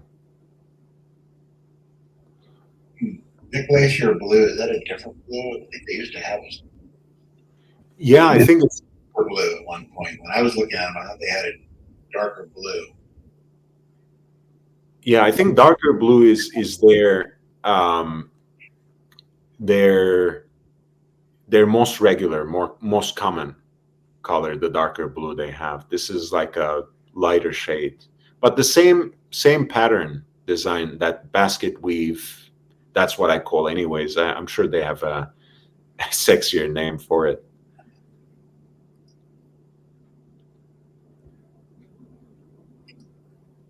Yeah, they're both gorgeous. Almost looks like carbon fiber. Mm. Yeah, and I just love the architecture of that movement. I mean, it's They all say sold out. yeah. And listen, I mean, in today's market, it was a steal, really, at $22,000. It's up there though. Now, yes. But, a few years ago, 20,000 was a lot. Yes, of course. Vacheron, AP. That's basically it. Then you had Patek on the high end and Gerard Perigo on the low end. Yeah, that's true. And you like your Laureato, as you said, right? Unreal. I put it on my wrist. Oh, hello. I missed you. And just to compare, because you're now wearing the 5167, the Aquanaut, steel Aquanaut, on the rubber bracelet, right? Yeah. And you said you don't really like it. Not really. I mean, maybe because I know what I could get for it, and I look at it and go. So you are trying to talk yourself out of it. Is that what it is? Well, it goes both ways, because one way it says, well, you stole it, basically got it at list. But then you could make money on it, and maybe you won't make that kind of money later. So it's a very hard decision. It doesn't have a blue face. I'm telling you, every time I get a watch that does not have a blue face, it goes. I love the Breguet Marine chronograph. I love the case. I love all the armature on it. It just looks like, wow. But it has that anthracite enameled face. And I look at it with the black band, and it just doesn't do anything for me. If I look at a watch with a blue face, blue dial, and a blue rubber band, I like it better. It's what I like. Well, what's the difference in the secondary market between the one that's in white gold and blue dial? Is it like 51? What is the reference to that? 5168? And with the blue dial, you have to go white gold. Yeah. And I think they're like 120, 140 now. They were higher.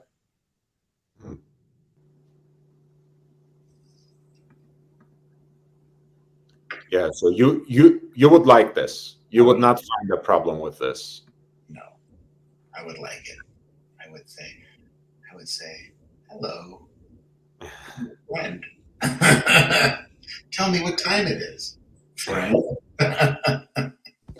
51. So 5167A sells for. Let's look at the lowest. think it was 80. I could send you my collection online to see. Look at it. See what it says. It gives you an average, like about 75, 80, but it was 107 the day I got it, and then it dropped like 20 in a couple of 2-3 weeks. You got it recently? Yeah, 3 weeks ago. Oh, really? Mm-hmm. Amazing. Jeweler here in Palm Desert on the waiting list. Very cool. How long did you 2 years. wait? 2 years. And they delivered. Okay. Yeah. Very cool. They still and you already had a relationship with them, or? No, I had just moved to this area about 3.5 years ago. I think it's because I lived in the same neighborhood as the owner of the jewelry store. I think he was doing me a favor. We lived in the same development. That's the only thing I could think. I didn't know it was that big of a deal. I mean, I didn't know I needed to beg somebody and wait 2 years to spend some money. But it works out. Yeah, I think it's a good steal. I honestly, actually, I like the Aquanaut better than the Nautilus. So if I were to get a Patek sports watch, I would also go for the Aquanaut. I like the idea of the rubber band. Honestly, yeah, it does make a huge difference. I can just tell you, all my rubber bands are just very comfortable. Some more than others, or some less than others. Like the Louis Nardon. Mhm. They use anytime they use a real deep groove system for the pin for the band when you cut it, that tends to kind of eat into you a little bit because the lines are going horizontal this way. It would be horizontal instead of vertical. And so it just doesn't. I don't know what it does, but I always have these big indentations of band lines. And this is quite comfortable on the wrist, right? Yes, this one's quite comfortable because it's smooth inside. Yeah, I mean that's very deep. Years ago when I had the chance to try it, and this is again, 2017 spring, when they had these in precious metal, they had them in case, and in steel you could get it in a matter of months. And I'm talking about Tiffany's, right? So now it's out of all proportion. But one of the things I realized was how nice the rubber felt even before it was cut and fit for me, even when I was just trying it out like that. Yeah, I think it's a very nice watch, unless you're really itching to get rid of it and you really have a very specific plan to roll it into some other watch that you really, really want. I just have too many. I have, I think, a dozen up on Chrono, just, below what I bought them for, most of them, and just move them out and get something else. But I tell you, the most comfortable rubber bands, there's two. It was the Overseas, the second generation. It's kind of like it was spongy, right? Okay. It felt really, really good. And that I don't know if you saw it, the Bulgari, the Gerald Genta bi-retrographic. Yeah. The Batman suit kind of design that you had on the rubber. For some reason, it just sits on your wrist and you don't even know you have a watch on it. It's heavier, but I think it's because of the width. Thomas says, does the band still smell like vanilla? The tropical strap, what does it smell like? And of course, another thing that I like about Aquanaut as a design, and that's why I also despise their steel bracelets, is how nicely the texture of the rubber band on the outside reflects the design, the globe shape of the dial. I think that's a very nice nod kind of to the idea of an integrated bracelet, right? Where you have an integrated design I never really know. that's yeah, that plays off both the face of the watch and the band you wear it on. I think that's a beautiful. Yeah, I didn't. That's, You like it better now? I do like it. I'm gonna keep it now. I'm not gonna sell it to you for 23,000. I'm gonna keep it. I would not want you to part with that watch, honestly. I think that's a great find. You got it at retail. Yeah, 20. And they 23, 770, I think, something like that. that it's on your wrist already. I think it says something. Don't part with it too easily at all. Give it more time. I might be killed for it. Then don't wear it in places where that might happen. But in your own home, I wear this Louis Noignet, and people come up to me all the time. Oh, that's a great sterling. Is that an Invicta? And they don't know what it is, so it's not. So I can show it to them and explain it to them because I know they don't know. They think they're looking at something inexpensive, which is good. That's the way I like it, right? Because it's pretty. It doesn't matter what it costs. Thomas says seriously, the rubber straps were infused with vanilla, so he might be right. Oh, Mr. really? Zoso, AC, I have the Breguet 3807, got it from Roman 2 years ago for 5,500. No one wanted it. Wow. Is that a 5807? 3807. Yeah.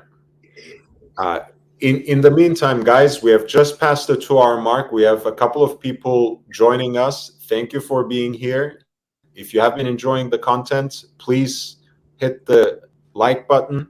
Every vote counts. It really helps me gain more exposure. Share the link, spread the word on other platforms, and help me get to 1,000 subs to get the channel monetized. But until then, if you want to encourage me in creating new content, original content, consider a contribution on PayPal, and my address there is lordhellespontv@gmail.com, lordhellespontv@gmail.com. I have a Cash App too, and that's $LHVVV, $LHVVV. Thomas says 97, 98, they were 6K new, crazy days now. Yeah, that's the Type 20. So Yeah. You can get a black face, 5, 6, 7. It's the blue face. It's the blue face that I wanted. That's all I wanted. Just that one watch. Now my life is ruined. I'm sure they will come up. I mean, look, anyway, it's 39, and then it has that dial is probably going to be too small for me. I'm probably going to look at it and go, too small, too thick, So it probably saved me a heartache. Zoso says 3807 is special. It was made for the Japan market, Type 20 blue face. Yeah. And I lost out on one because it took too long to get an answer on a trade or a best price. But it's my fault, even if it wasn't. And what was the deal they were offering, Watchbox? Okay, so the deal that I eventually got was, is this wrong for me? So $6,300 for the two watches and $2,700 cash, or 37, whatever it equaled out. It was like $3,000 less than I paid for the two watches. So they weren't, they work in a hefty profit. Mm-hmm. They're not going to give you like $500 less than they want to sell it for. They want to make a good 30-40%. So what I offered to trade for it was Omega 300M professional blue face, etc., blue band, and a Cartier, calibrated Cartier with the 1904 movement in it. Black face, black leather band. So, they would have made money on them at that point, but it didn't matter. I would have wished I wish I would have purchased it for them. Yeah. I mean, it looks like I do like the aesthetics of Type 20 already, and this looks like a very nice, for someone who likes blue dials like you do. It's a really sparkly blue dial, and it had the steel band. It didn't have one scratch on it because it came back from Breguet with brand new hands. Okay. Yeah. All polished, like new, under Breguet warranty, and I'm kicking myself. Too bad, but Yeah. I feel like it will come up again. And I like the shade of blue they have, and when they have these sorts of dials, of course, for a chronograph, you get like kind of two different tones, kind of a gradients between the main dial and the sub dials too. So that's a nice. I've seen that dial because it is multidimensional. Yeah. And that watch that I wanted, Tim Masso had touched it. Nice. He touched it, and I could have owned it. The one on YouTube. The Tim Masso touch is after Tim Wright thumb swipe is the biggest blessing in the YouTube watch world, of course. I love him to death, but anyway, I said, "Is that the same watch that's in the video?" Yes. God damn it! What happened? Too bad. Yeah, the one that got away. Another one that got away was recently on Chrono 24, and I learned something. Buying overseas could be pretty risky.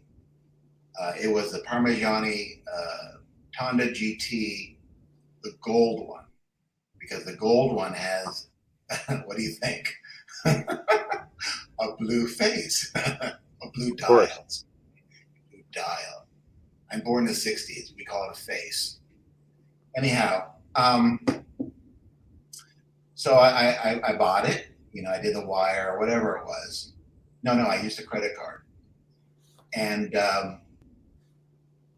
they said, "Oh, it'll ship in 2 months." They never, ever got it. They didn't have the watch. So you got to be careful. When they don't have the watch, don't put on a credit card because it charged a foreign exchange fee of $600 or $700.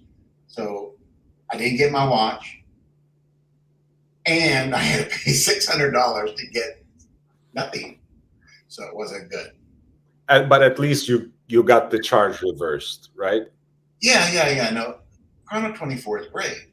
They're wonderful. It's just nature of the beast. They only made 60 of them, and they thought they could get one.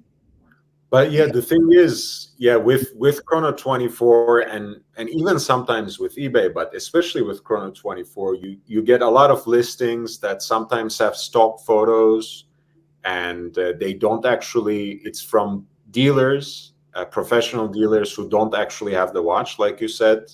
They might be overseas, they might be in Florida, but they don't have the watch. They just count on their networks and connections that they will get one. And they wait until you place an order to figure that out. And not every time does it come through. And I'm glad it only cost a few $100 rather than something that was more disastrous. So I'm glad somehow. That $600 could rent a Rolls Royce for Archie luxury. Yeah. It went to the credit card companies. Yeah, absolutely right. Hey, I get like that. Sometimes I get angry at the bank because, they have some sort of charge, and I'm always the kind of person. It doesn't matter whether it's $10, $12, or $600. I'm always the guy who picks up the phone, spends half an hour, and tries to get it reversed or waived. So I understand completely. And then they say they'll reverse it, and then they don't. Then I call again. I'm very persistent. I don't even call him anymore. I just kick the dog. No, I don't. Mr. says no, He said, yes, I don't kick you. no, not easy. Only 200 made of the blue dial. Is that right? The made in Japan, made for Japan edition. Is it 200? Because I thought my chrome one was 240. Maybe it's 200. Okay. Yeah. That then. It had blue loom. And Zoso says it's still a bargain. You can pick one up for 10K now. And he does also say he's still on the 3807. Zoso says it wears bigger. He says yeah. Bigger. So that's one thing to keep in mind next time something like that comes up, and I hope it does. Yeah, that's a nice one. It's not good when it doesn't come. Come here, Carter. Get me out of trouble. we need a poodle. So what? Have you noticed that my punch has started to work? You know, I do live in California. Oh, sweetie. Yeah. We have special punch cute. here.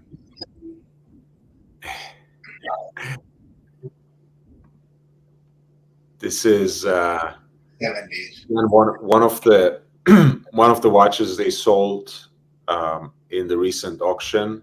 This is the most recent model, so it's not very rare. 5738 in platinum with their signature gold dial that's heat cooled. And they have, of course, that simple flawless diamond set right there, if you can see. As with all platinum Patek watches. And that sold apparently for right under 40,000 Swiss. I estimate. Yeah. The pink gold 1921 historique. So it was a good mix of you know, some watches that are hyped up, some new watches, some vintage classics, like the Jump Player Special, a 4-digit with a bakelite bezel, GMT Master, this weirdo Tank à Guichet, the jumping hour, unreadable. 116 or 16? Yeah, right here. Oh my God. And it's truly like it's a nice party trick, but it's one of the most unreadable watches of all time, I think. Like you can't imagine how small this actually is in real life. People have too much money. That's crazy. Do you know sorry, say it again? It looked kind of old. Is it old? The numbers looked old. No, actually, it does, but this is like a commemorative retake they did in 1997 for their 150th anniversary for 150 pieces. It was done in platinum, and yeah, it's not that old, but yeah, it replicates the fonts and design of the original, of course. So for 126,000 francs. And it's I don't know if you know the Italian collector John Goldberger, Auro Montanari. He has one of those, and he himself says, like, you know, it's unreadable. I can't actually use it, but you know, he wears it sometimes still. 4-digit with alpha hands. Case seems to be in good condition, but not, you know, no bracelet or anything. Beautiful lacquered black dial. That went for more than 25,000. And 20 years ago, it would have been 500. Exactly. Especially, I mean, it's just a watch head, right? You know, it's not even nothing. There's nothing to it, literally. Have you ever heard of heritage auctions and their watches? No, tell me more. Heritage. Mhm. It's heritage.com. I think it's also ha.com. Mhm. They do a lot of antiques, a lot of collectibles, but they have one or two pretty big watch auctions every year. And I think a lot of it is manufactured dumping lots of watches. Mhm. They might find a great bargain in there. I know a friend of mine, he was the Martin Baron representative of the brand Martin Baron. Mhm. And they dumped all their stock that was left over after they went out of business. They did really well. They do really well with antiques. That was just another antique auction. Speaking of 222, There it is. they sold that 222 in gold for 163,800.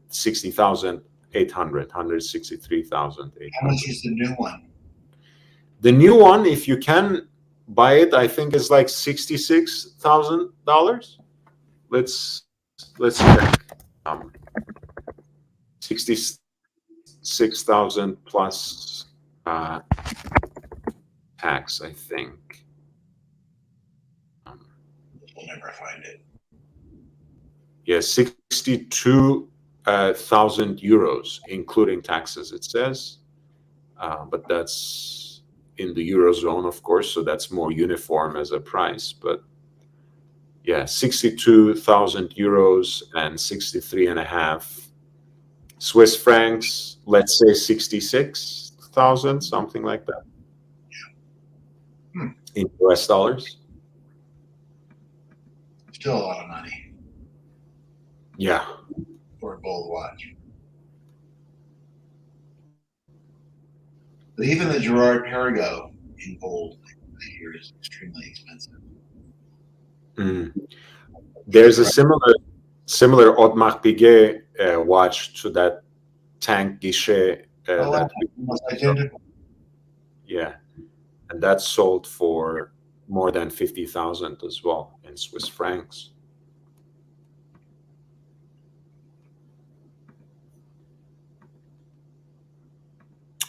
And this is a two-tone, actually. It's a very interesting execution. It's like a white gold case with a pink gold face.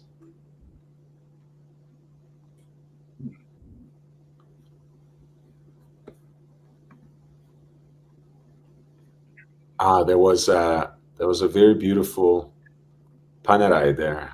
Where is that? Beautiful and Panerai. It's like a old school Rolex case with a California dial. So they started off. Yeah. Was it the Italian Navy? Yep. Yeah. And that sold for almost 100,000 as well.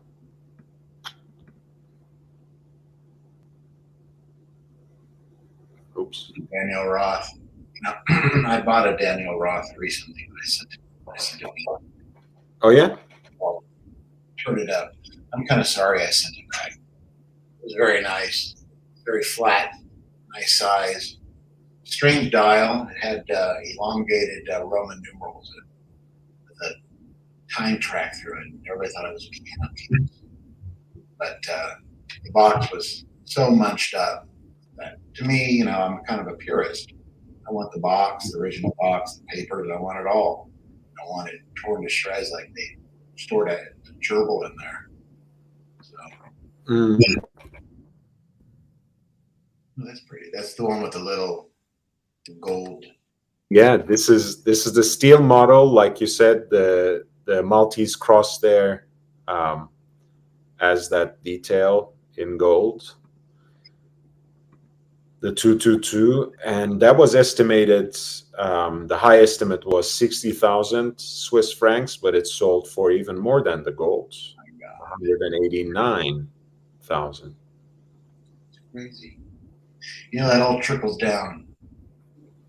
It cost us collectors more money. Us little crumbs. Give me some crumbs, please, master. But that's okay. There's plenty of cannon fodder out there. Let's see when I think Charles Jonta's own Royal Oak went up for sale, or maybe it's going up tomorrow or on Tuesday. I'm trying to figure that out. I think it was in Sotheby's. Does that say Tissot in the center? It looks like a Vacheron. On the globe in the center. Which one? Tissot. Yeah. Yeah. Teardrop logs, yellow gold case. Let's take a look at that while I'm trying to dig up the Charles Jonta watch. Huh. Interesting. This is, it says, wristwatch with bumper, rotor, and polychrome cloisonné enamel dial made by Marguerite Koch, one of 2 examples known. It has a world map in cloisonné enamel in the center. Still $70,000 for just It's 33 millimeters in diameter, apparently. It looks like somebody opened it up with a pair of wire snips. Look at the edge of that rotor. It looks cut with iron, like metal snips.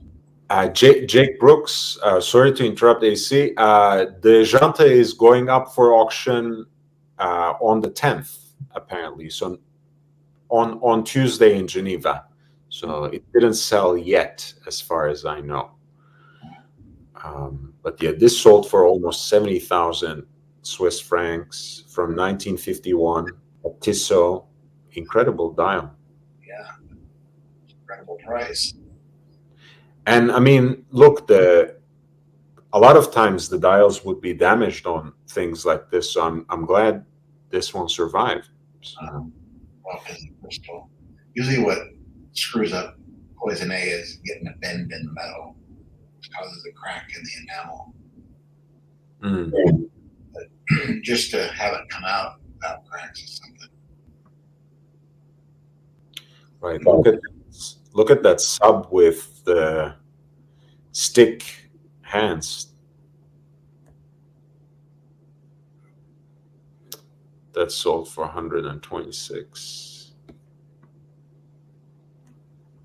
This is the case back, apparently, 6205. The watchmaker's markings there. Fascinating.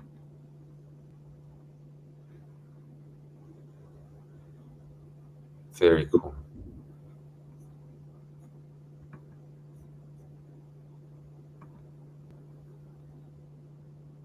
They have some interesting stuff there.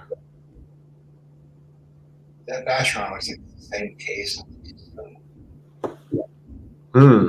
Yeah, the tonneau case. Well, it's the same as the Tissot.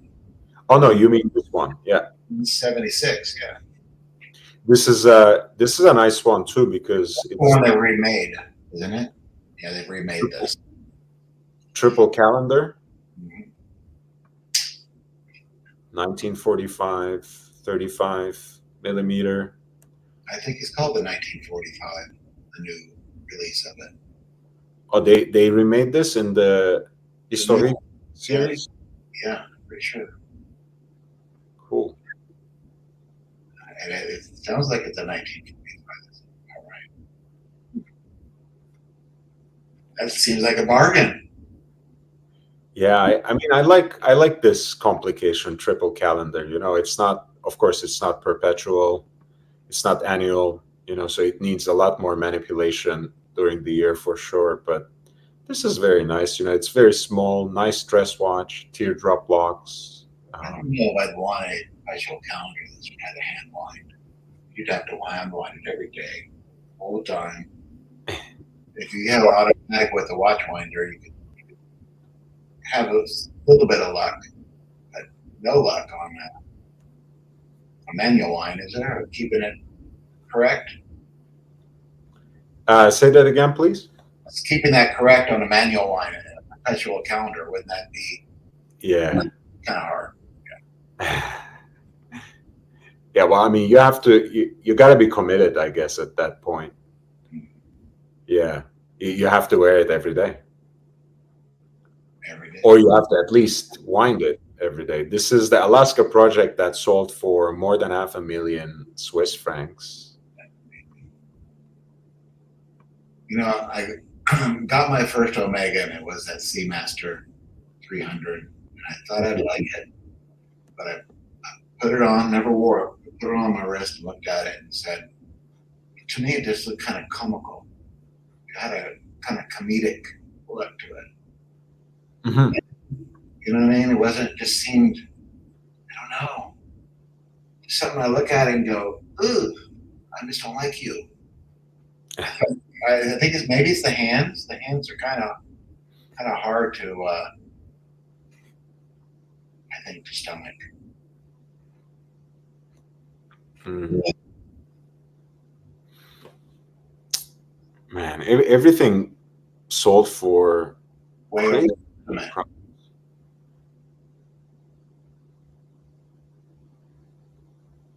It's so strange, that all that, on the one hand, we are saying the market is correcting, and on the other hand, like you said, these sorts of auction realizations, they break a ceiling, and it ends up trickling down all the way to the level of the average collector, and everything becomes more expensive over time. So the FP Journe that sold for only 100, it seems like that would be a pretty good deal. Say 152? This one? Yeah. Oh no, it's 352,800. I kind of like that. It's a limited platinum chronograph. If it were blue, it'd be perfect. But it's Yeah. nice. I like that little web pusher on the case. Vivian-like. Yeah, I like it. I like the dial design on this one, honestly. Usually the dials on FP Journe really throw me off, but this looks nice. Mm-hmm. There was a big fight between FP Journe and Jacques Etros. Yeah? Over that little framed dial inset with the little screws. Supposedly it's design copyright. They had to fight it out in court. I don't know how it ended up, if it has ended. But to tell you that there's drama behind the scenes in the watch industry. What's that? It's like a bark.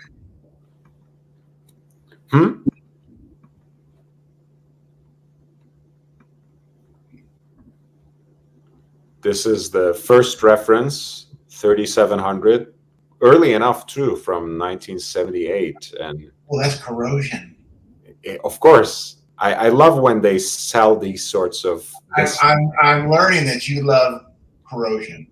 No, actually, I don't love this. I was just gonna say, look, I mean, when it's a very early example of a Submariner, I can appreciate it from far in an auction. It's like, oh wow, fascinating example, very early, different hands and whatever else. But when it comes to this, or when some of the 70s and 80s Submariner that they try to push on the public, saying it's like a tropical dial, that's just humidity and water damage. Like, why are you adding a premium for a damaged watch. On a dress watch.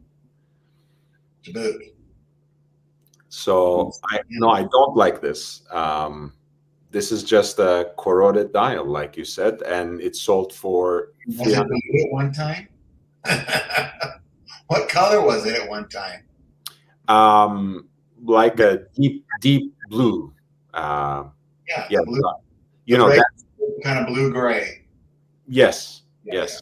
So I don't know if they sold a 3700 here on a good condition. Oh, right here. Look, that sold for half the price of that other one. Imagine. I mean, makes you want to take pee on a little bit, let it corrode, put it back in, send it to Phillips. It just doesn't make sense. Look, I mean, it says a game-changing, rare, and attractive stainless steel wristwatch with date and bracelet. This has everything that the other one has, just a better example. But because it's not exotic and tropical, it's half the price. Not to say it's cheap, but hey. Up my pay grade. Well, if you sell your Aquanaut for a good price, you might get there very fast.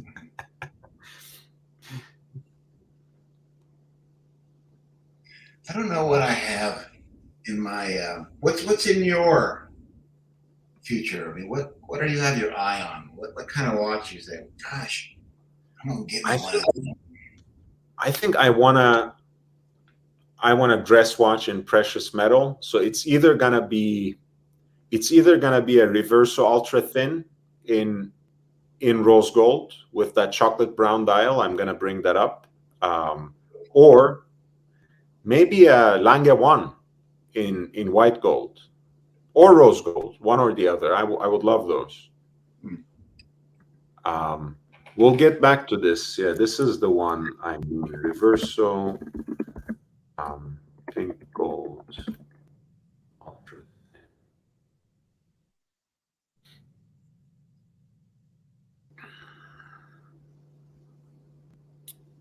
Yeah, this is the one I really like.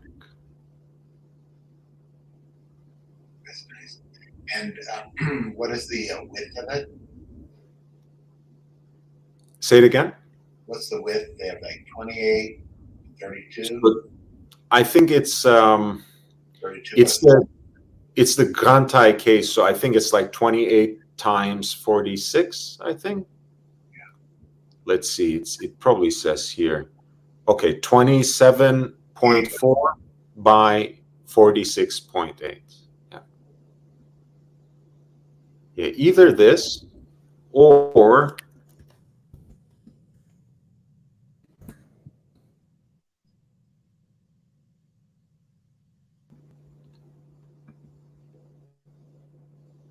this.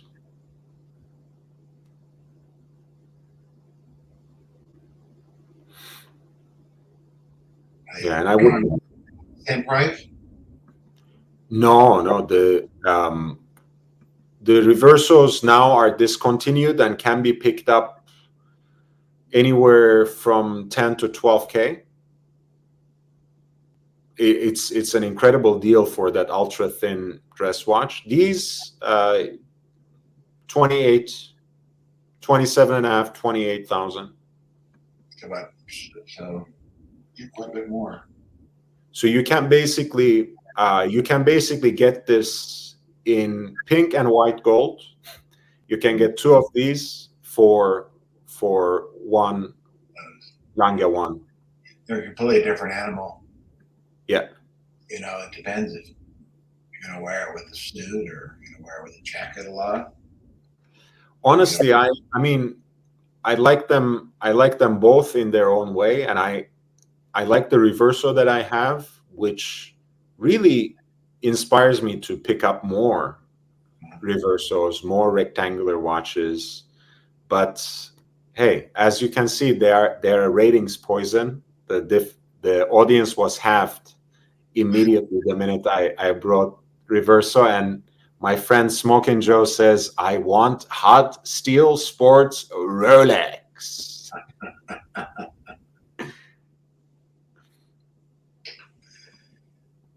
And Jay says, if you want to get that dial patina, just wear your watches in the sauna and leave it on a hot roof for a few weeks.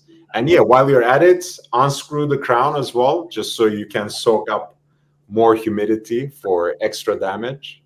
Might need a drink later. And Jake says, sucker money for 350K with a poo dial.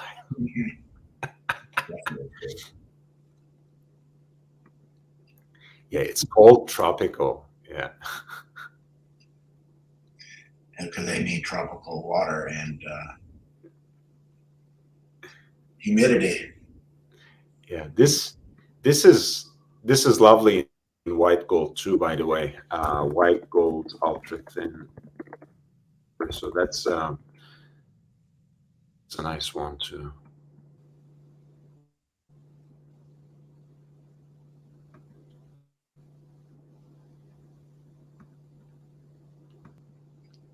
And these are like, 7mm or something in thin. I don't remember the exact measurement now, but let me see 1 second.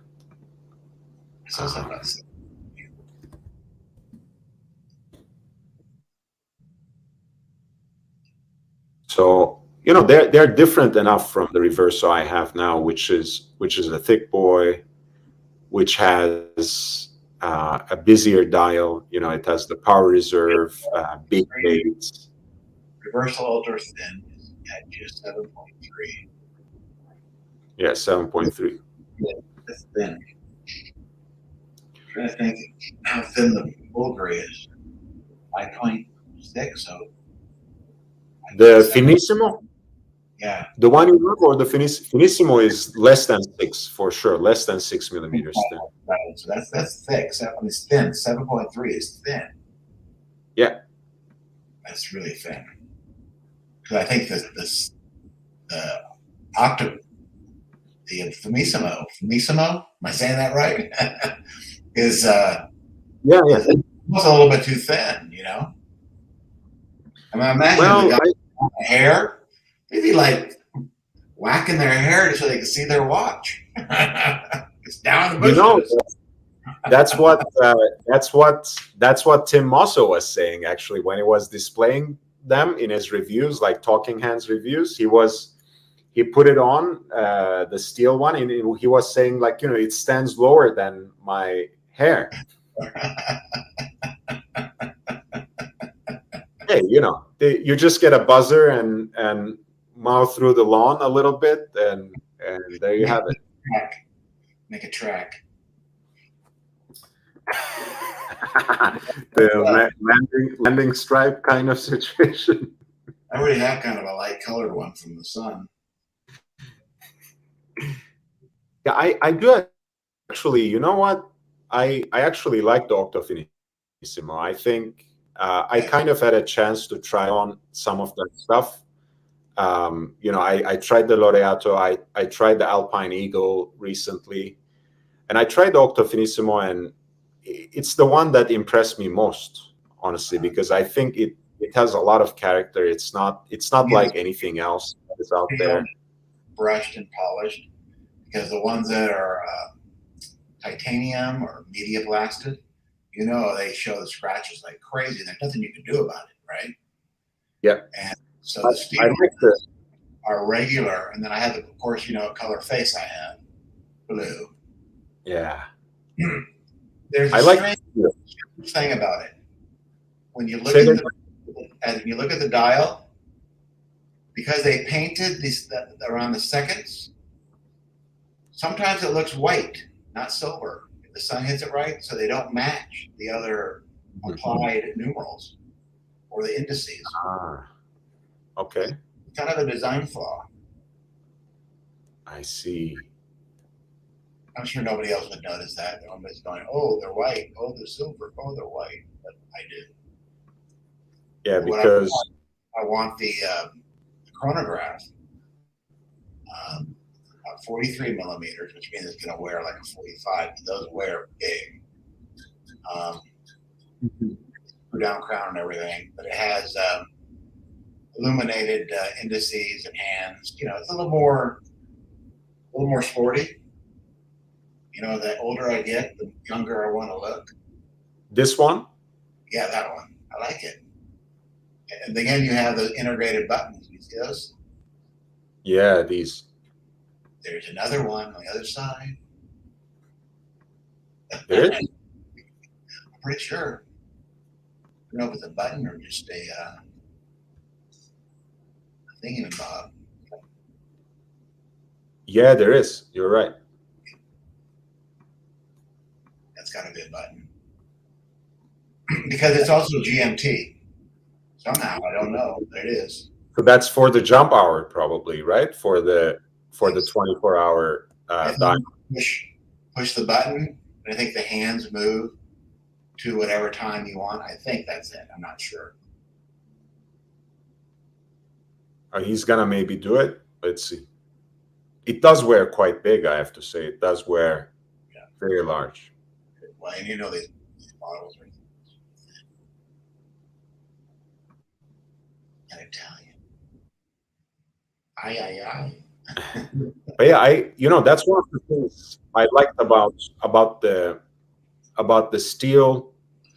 I actually like the one with the gray dial. You know, with all due respect. Blends. Yeah, and it's a watch that wears so light on your wrist, but has a lot of presence. You know, like you said, it wears bigger. But even in steel, it's quite light. It looks very avant-garde. It's very interesting. You feel like you're wearing the future. You know, something kind of cool. Yeah, I get what you mean. Like the case also has so many different layers. Like layer upon layer upon layer. I will say the band, nice design because the polished areas are sunken in, so therefore they're hard to scratch. Mm-hmm. Major dirt traps. They are. Yeah. So what I did is as soon as I bought that watch, I ordered a steamer. Because I knew I was going to be on the links. Works well. Big Brooks says, Yachtmaster 40 Rhodium, Damelo. Yeah, I like that watch as well. Yeah. The baby blue accents, the writing, and the seconds hand. It's like it. Few gray faces that I like, but also the I like the blue as well, of course. I do prefer this one in blue, I have to say, but I do like this little baby blue accent too. So hard decision between those two.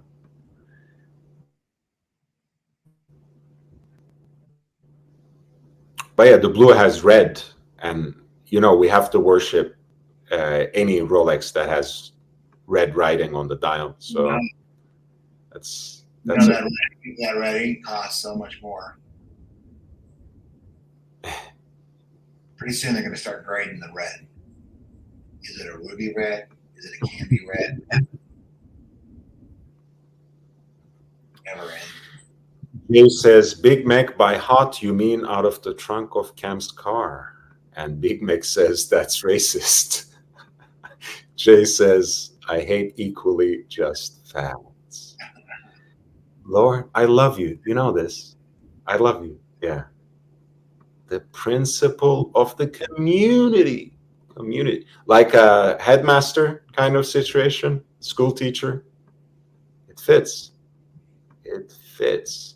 It's I'll get it like Archie, he sometimes comes out with this ruler in his hand and starts talking like this. I want to get it so I can actually live up to this image of the principal or headmaster. It's you got me through 2 hip replacements. 2 hip replacements. I'm there watching Archie like every day. I'm like, no, come look at this. I'm in bed, right? I can't get up.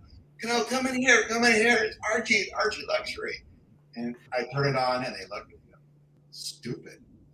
Watching this crap. I like it. One thing is, years and years back, I spent the summer back in the old country, and I was staying with my mom, and I would play a lot of Archie's videos. Basically, that was before the live stream, and my mom doesn't really speak English, right?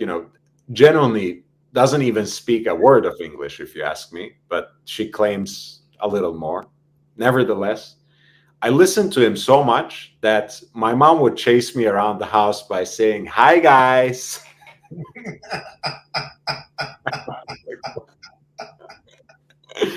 Good thing Jack? Which one? We didn't get there. If I stayed for another month or something, she wouldn't know what the wristwatch check is as well. No, every time you see her, he goes, "What watch you wearing?" Wristwatch check. Like this. Yeah. I love the way he shows off his watches. It's all in good fun. I was actually worried about him when he was at the airport. I was watching that. Right. I watched many months, and I just started watching it. Was at the London show. Mm-hmm. I saw him at the airport. I think it was live. I'm pretty sure it was live. And I watched the whole thing unfold, and then it dropped. And I thought, oh my God, somebody's going to have to help him. He is definitely going to jail. I was certain they were going to lock him up. I really was. But, I have a temper. A lot of people have a temper. Sometimes you've had enough. And shit happens. But at airports, that's the problem. At airports, they look at it differently. So I was worried. Good thing that Tim was there to help him. That could have ended up very badly. Hi, Zeke. Welcome back to the channel. Yeah, I mean, look, that's the point, though. It's yes, everyone has a temper, and you should especially keep it in check in an airport. But sometimes that is the most difficult place because it's so stress-inducing. Like post 9/11, every year, and I'm not even mentioning the pandemic, but every year they introduced something else that makes it even more of a hassle, even more difficult on the average person. And I remember one day I was so happy, and I think it was only that saved me a similar situation, because I was going to Lebanon, and I had a connecting flight in Amsterdam, and basically, I guess they really got, and I had a layover in Greece as well. So for some reason they saw that as a suspicious route, I guess, and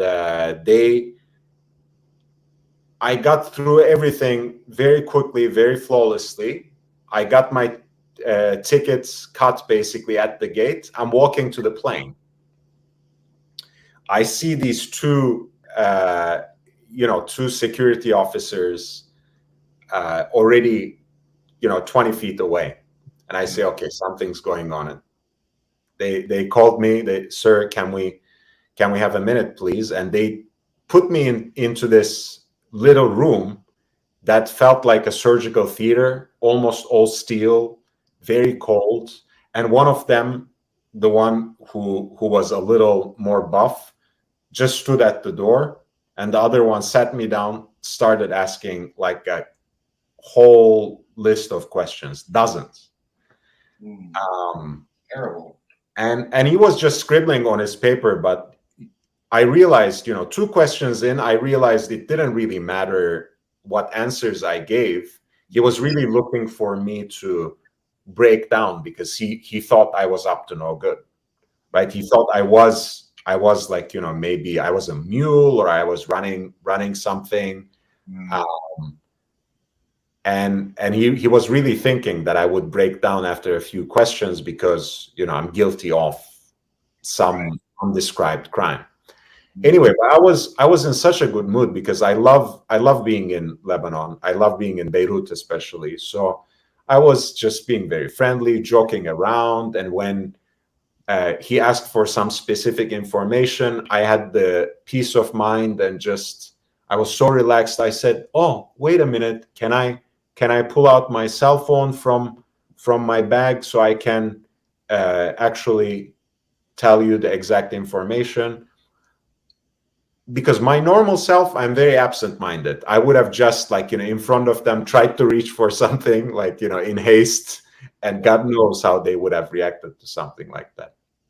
Anyway, so all that being said, I'm actually at my worst in airports because it makes me very fidgety, very anxious. Mhm.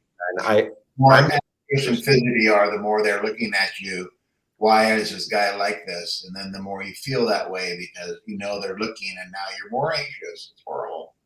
And I think it's like, it must be the unibrow, but like, I always get the secondary check almost always. So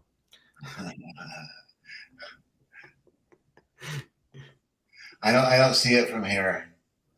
Is there only one? Huh? Yeah, there's only one. Yes. All right, that is one. That's cool. Yeah, I like it. I like it. It's an acquired taste, but I'm okay. Makes your eyes more pronounced. Big Meat says Tim always drags it out. Hey guys, Tim Wright, timwright.com. It's hard. It's hard. Jay Gray says the airport is the human livestock experience. That's horrible. Utah is. I always have to walk down the tunnel in Utah. It's always one section I got to walk all the other section, a big old long, like about a mile. It's crazy. It's always Utah. So I don't like. Sorry, Utah. You're a beautiful state, but your airport sucks. I've never been to Utah, so I can't say anything about it. It's nice, but it's just the distance. I'm fat.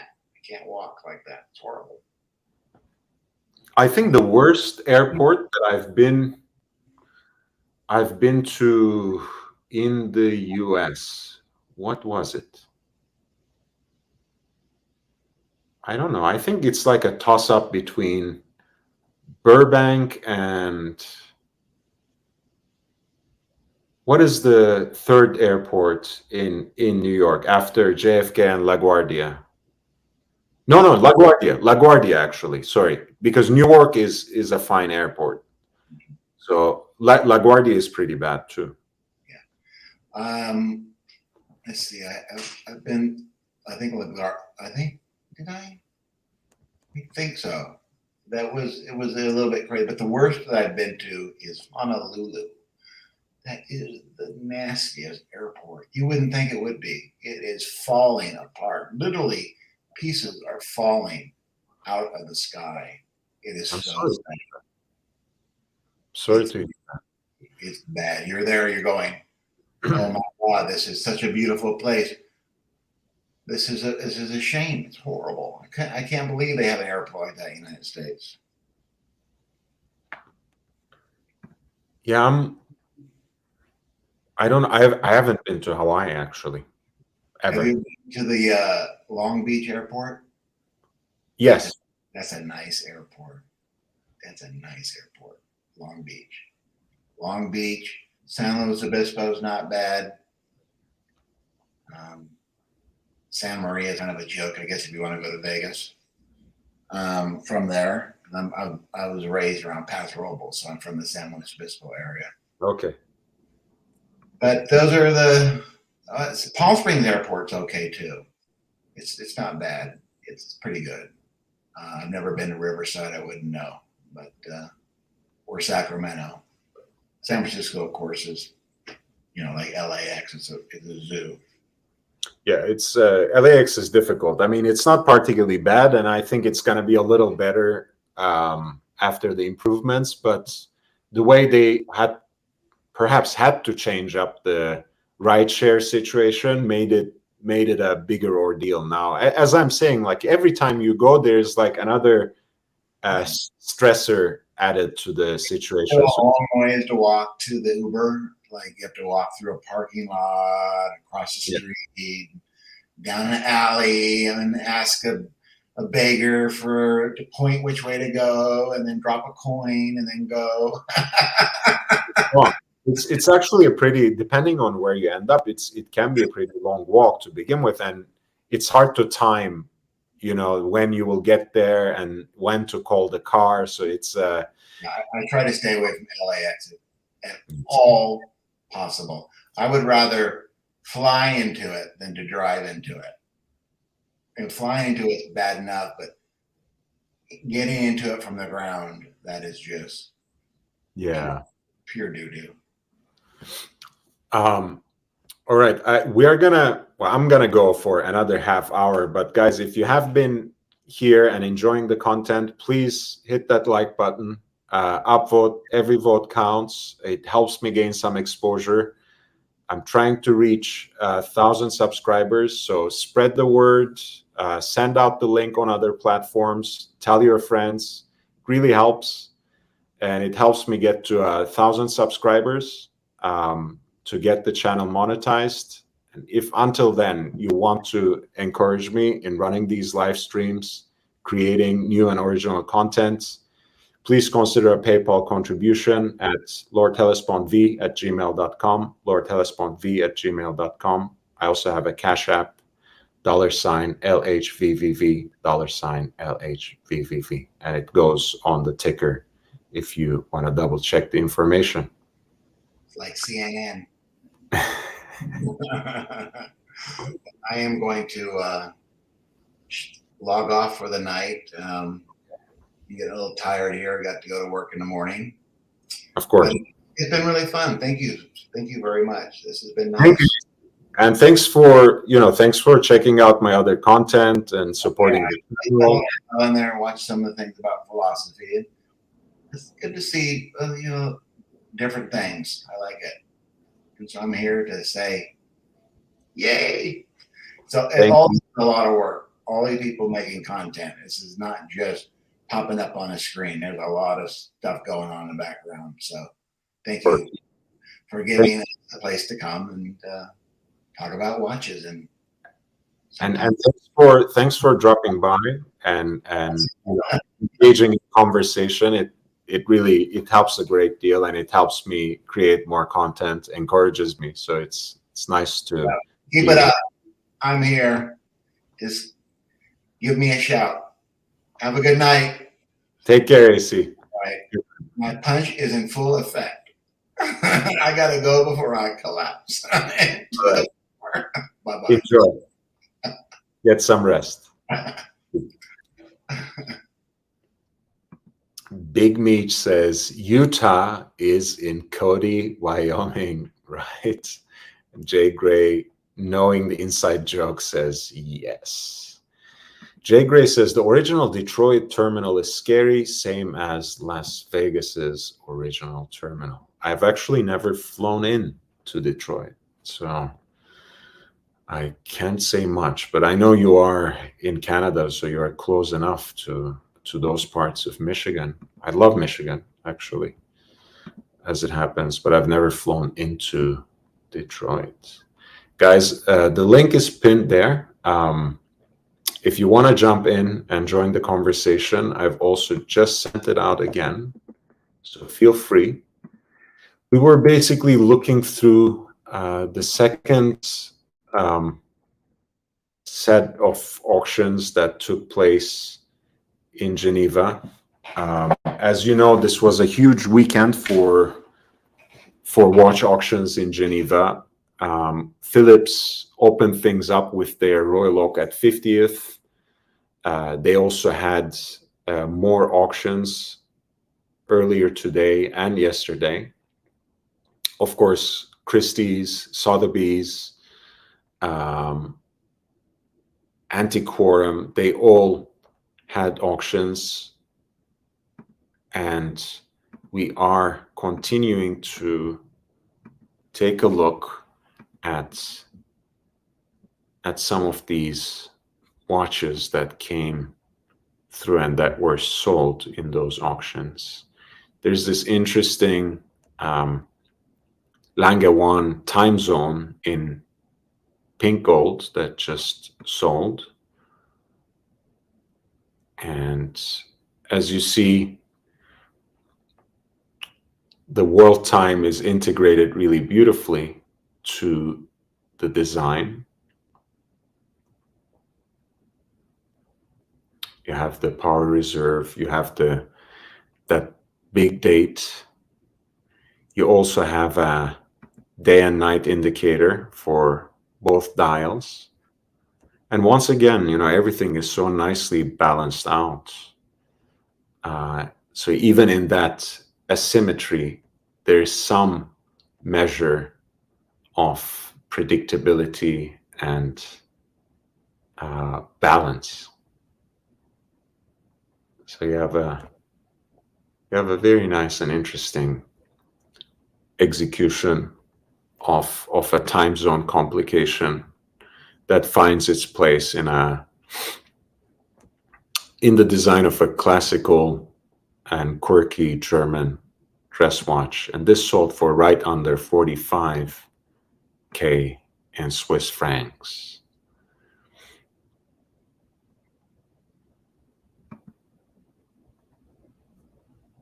Very beautiful.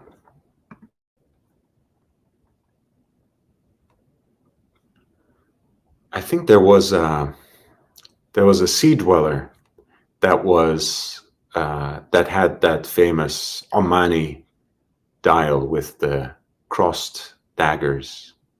Let's see if I can find that again. Oh yes, we were talking earlier about the Chrono dress watch that sold for more than 25,000 Swiss francs. Wow. Imagine. That's of course a limited edition of 50 pieces, but still quite interesting. There's an Octofinissimo Middle East edition with Eastern Arabic numbers that sold for 23,940.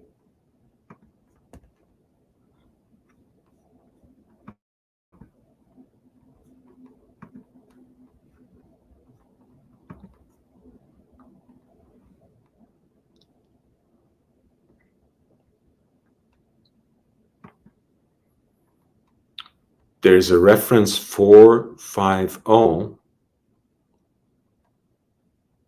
which is an early example of a rectangular Patek Philippe watch, from 1936, in steel as well. So it's quite rare, of course, as you know, to find watches in steel from these high horology brands is usually quite difficult. And this one sold for 176,400.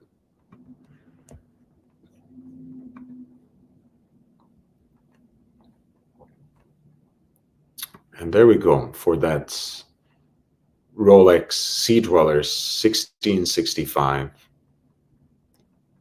And it has basically the Arabic signature of Qaboos, the previous Sultan of Oman. And these watches, as you may have heard before, were basically issued to British officers and mercenaries that were deployed by Qaboos, Sultan Qaboos, who was fighting fighting a war of counterinsurgency against leftist rebels in Dhofar and deposing his own father. And this sold basically for $250,000 in Swiss francs, 252,000.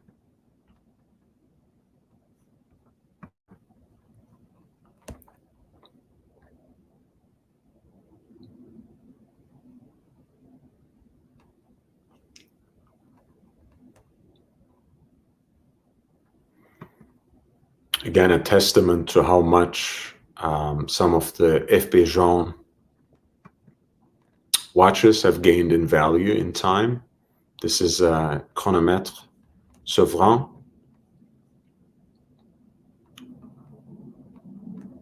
You know, basically a three-hander with a power reserve.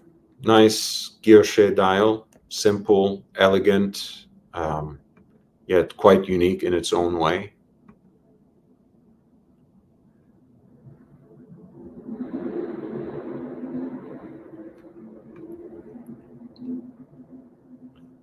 The gold movement, of course, from year 2005, and it sold for 138,600.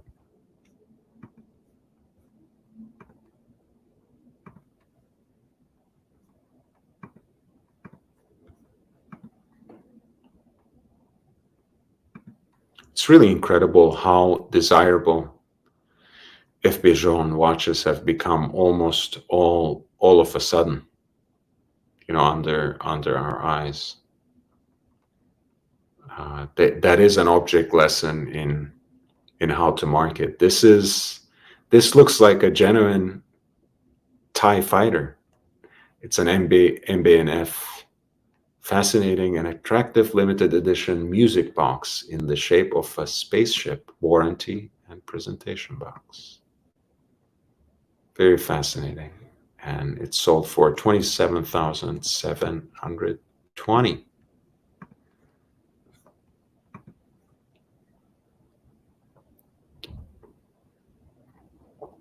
And a 5-digit Zenith Daytona.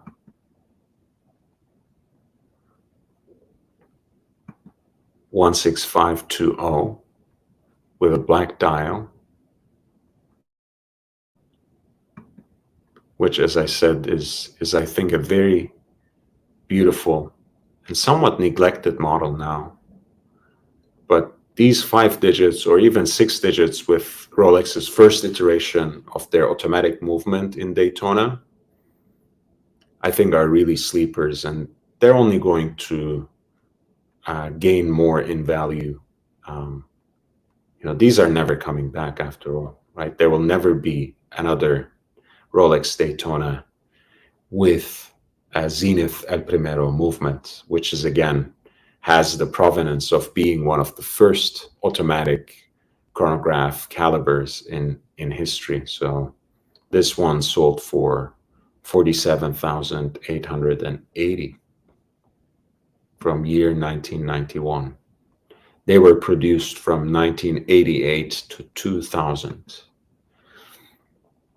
This one, this is a 4-digit Sea Dweller, 1665, Mark IV dial, a double red.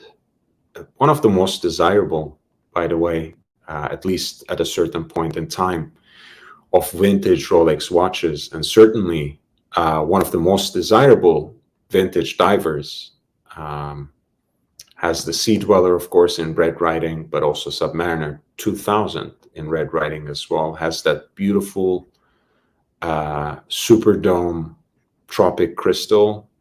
Of course, no Cyclops. And quite beautiful, really. Very unique aesthetic from year 1975. And it sold for right under 50,000 Swiss francs. I'd love to own one day, and I think it's still within the realm of possibility, not utterly insane. The prices are not utterly insane yet. And this is Patek Philippe Calatrava with a two-tone sector dial in yellow gold.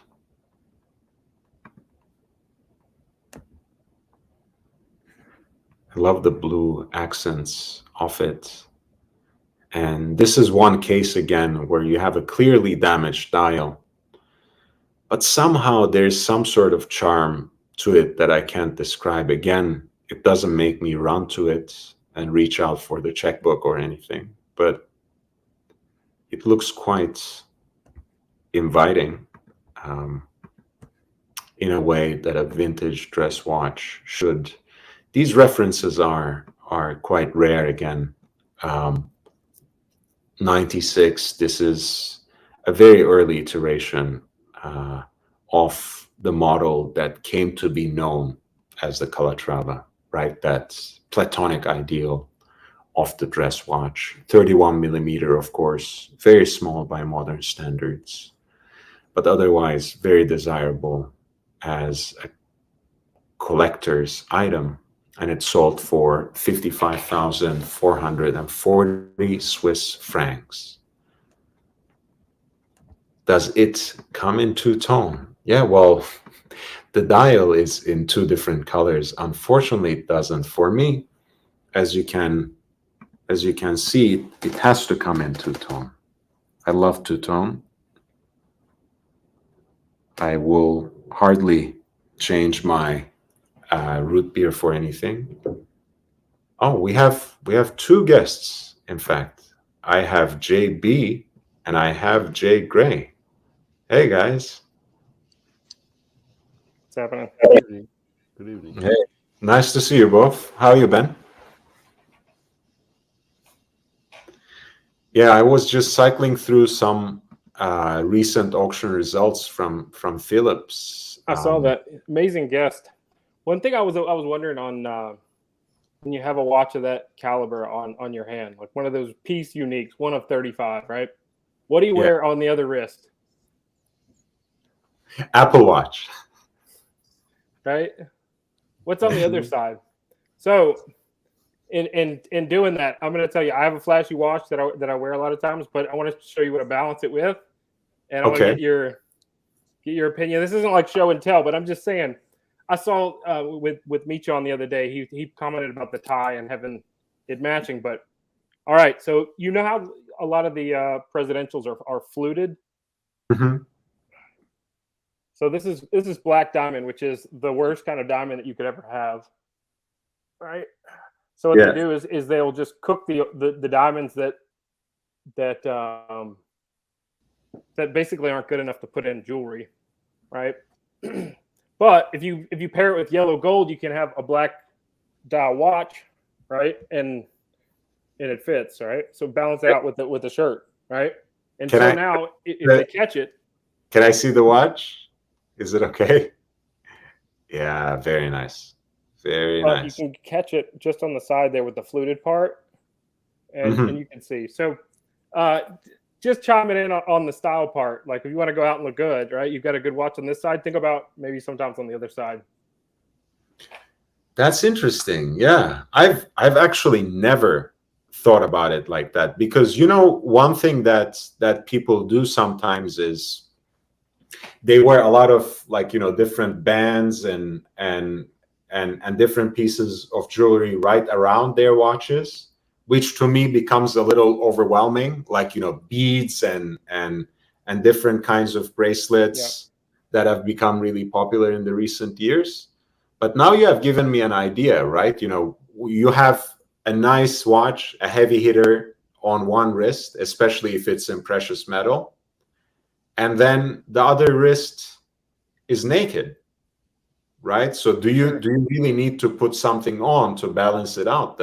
You don't need it. You don't need it. But here's the thing that I've noticed. When you wear a watch that's like that, you don't really want to be flashing it. You're in public. Like if I go to a restaurant and you valet parking, you cannot be just in parking lots with something like this on. I mean, you just can't. You really have to be careful of it. Not driving it when you're driving in traffic. You don't want to get chased. Like this is something that you don't want. If you've got this much money into a piece like this, I've probably only wound this watch maybe once since I've gotten it. It's been over a year now. But you worked up to it for sure. But when you wear something this flashy, I feel like when you shake someone's hand, sometimes they'll get a flash of it, right? And you want to shake their hand with authority, and you look them right in the eye. A lot of times, it's just a style thing. People will notice. It's a fine point, right? I think it's polished too. It doesn't take away. You don't need it though. Absolutely don't need it. What are your No, thoughts? that's cool. That's very cool. I like it. I like it. It's look, I mean, I think, you know, again, a Daytona on an Oyster Flex, I think precious metal Daytona on an Oyster Flex is one of the pinnacles of Rolex today. So that's an amazing watch, and I actually like that particular configuration too. You know, yellow against black. You know, it's a classic. So let me tell you the story about this watch if you want. I mean, of course. So I used to watch. I bought this book and I was wanting to learn about kind of the history of it. I used to look at this one page every single day. So let me show you this one page. It's a 6241. Like if I can ever get my hands on this guy, 6241. It's this one, right? So I used to look at this page every day, 6241 with the red dial. If I could ever see this in person, I would probably move heaven and earth to try and get my hands on this. But this one was in the page the whole time, right? Yeah. So when I got offered this one, and Meech said he's turned down a Daytona, don't ever turn down a Daytona. I bought it, and I've just worn it. And it is much. It is much. I understand that, but it's cool. I like it. I enjoy it.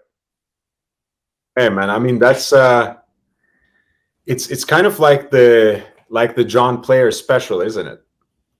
Right. That's what they call it in the vintage Daytona market. Kind of. That red dial, I would say, would be a Dunhill dial. I would say Dunhill red.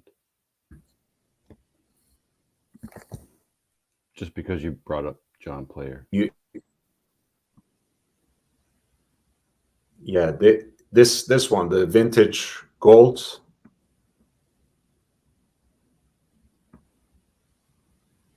Do you see what I mean, JB? But We'll see it in 1 second. Or no, I didn't bring it up. Sorry, I'm so sorry. That's the John Player special. Yeah. The black and the gold. But JB pointed out a gold watch with a red dial. Did he not? No, it was 6241. So that's the Paul Newman exotic dial, yeah? Yep. One day maybe. That's the Holy Grail, right? Yeah, that's like that's like in a museum. The Holy Grail, right? Of all. Well, they were just displaying it in the new Academy Museum in Los Angeles. I don't know if it's still there, but hey, if you know a good cat burglar, we might be able to arrange you something, JP.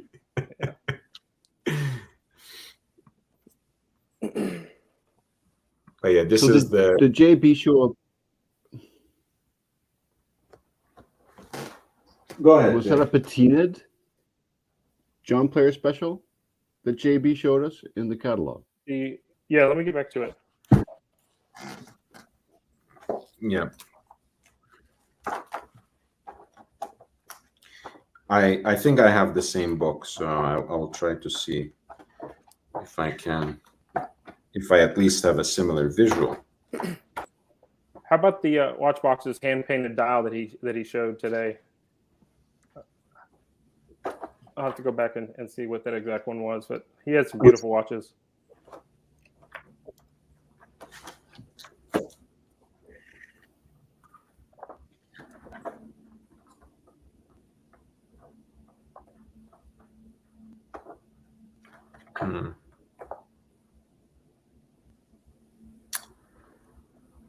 Yeah, you see there's a few different iterations of it. Let's see if I can. Now, the Paul Newmans are mostly here. You know, there's 6241 with a Paul Newman dial. There's another one. There's the, again, exotic dial in yellow gold that people sometimes call the John Player special. here another take on it. And you know, when those were out, they were not even really popular, right? I mean, No, apparently not. I think the Art Deco numerals and everything in the subdials, it was just maybe too many colors. I don't know what it was, but apparently they weren't really all that desired. I mean, the Daytonas themselves, I think, weren't all that popular to begin with, but the exotic dials especially, and that's what makes them so rare, you know, because they are not desired, right. not many were sold in the first place, and suddenly you have something where there's little supply and a lot of demand. They kept that configuration until the end of the Zenith movement, where they put the chrono in the center, right, with the Daytona. So those are flipped on the current. Like this one has 60 at the top, in the center subdial. Yeah, of course, the these 4-digit Daytonas, of course, have a manual movement, so it's not even the Zenith yet. Oh, yeah. No, I'm just saying the configuration of the subdials. They stayed in that original form until they switched from the Zenith to, is it the first one, 40-30? Yeah, that's true. Yeah, it's the Rolex introduces their movement, you know, right at the turn of the century. Basically, the in-house is you know, 2000, 88 to 2000 is Zenith, and then it's the Rolex movement after that. You see those that are right in the turn right there from the Zenith movement that are highly desirable, but you see those bezels that are always beat up. I mean, they had it precious metal still, and so with those being 20 years old, and if anyone's worn them, you see a lot of times those are, until they switch to you know, the. So you mean the ones in gold from the Zenith period? Yes. Yes. So 16528, probably. And were you looking for a particular dial configuration, or champagne or white? Champagne. I was bidding on one just the other week ago, but I didn't hit the reserve. I thought I was going to steal it. I was hawking it down. I could probably pull it. So I want to get your thoughts.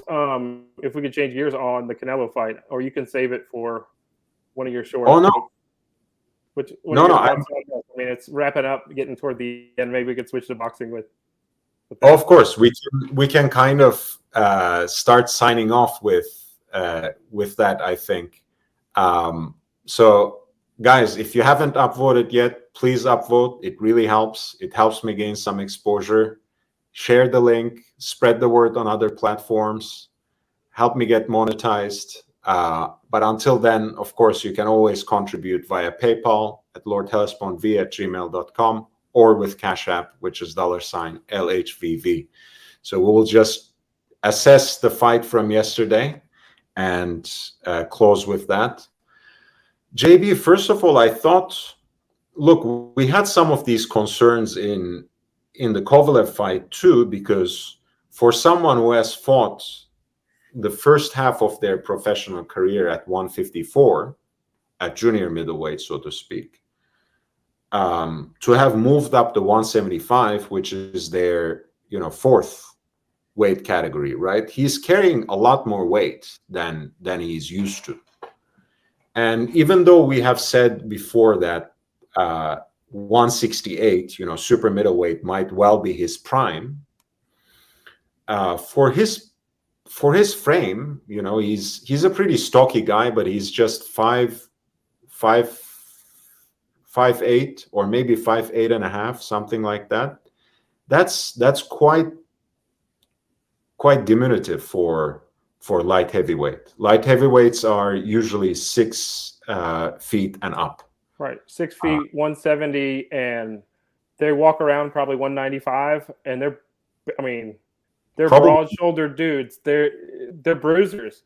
One thing though, he wasn't quite able to get quite around. I think he uses his athleticism to have, you know, the counter shots where he'll get you just off balance, and he's just more athletic with his footwork to get around to him. When he was coming around with Bivol was so disciplined and ready for that. He's caught every one of those on his glove, every one of them. Bam. That's here. that's what I was trying to say, because with Kovalev, since Kovalev had come right out of a very taxing fight, short and again very taxing training camp, maybe he wasn't too fresh on his legs to begin with. And Kovalev was old. Kovalev was already a beaten fighter, twice beaten by Andre Ward, and already also by Eleider Alvarez as well. So three losses on his record. That's damaged goods in the boxing world, because you've been banged that many times. All right. Once you get your bell rung, Kovalev's still a tough fight, though. I mean, he still has to beat him.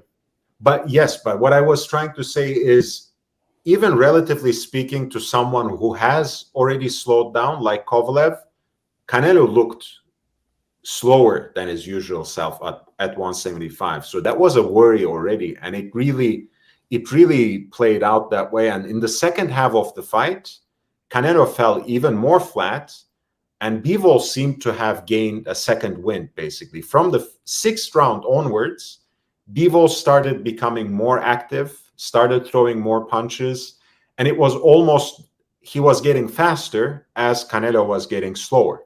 Correct. And throw in more combinations. When he would do the combinations, he would continue with them until he got back to the ropes. Didn't stay on the ropes either, Bivol. That's a tall order. First of all, let's talk about Canelo, first of all, taking this fight. You're going to go up to 170, 174. They fought at 176. 175, yeah. And take on the undefeated Russian champion that has power. That's a tall order, no matter what. He's not one of those people who picked up a belt, for 2 seconds. He has been defending that belt for 5 years now. So he has been a champion for a while, even though he's young. This is not Roy Jones Jr. jumping up to beat John Ruiz. Okay, this is I'm coming in and this is a tall order of this. Probably not as popular of a fighter. If you go back and watch that guy, he's a bully. He's not going to back down from him. You showed the confidence grew.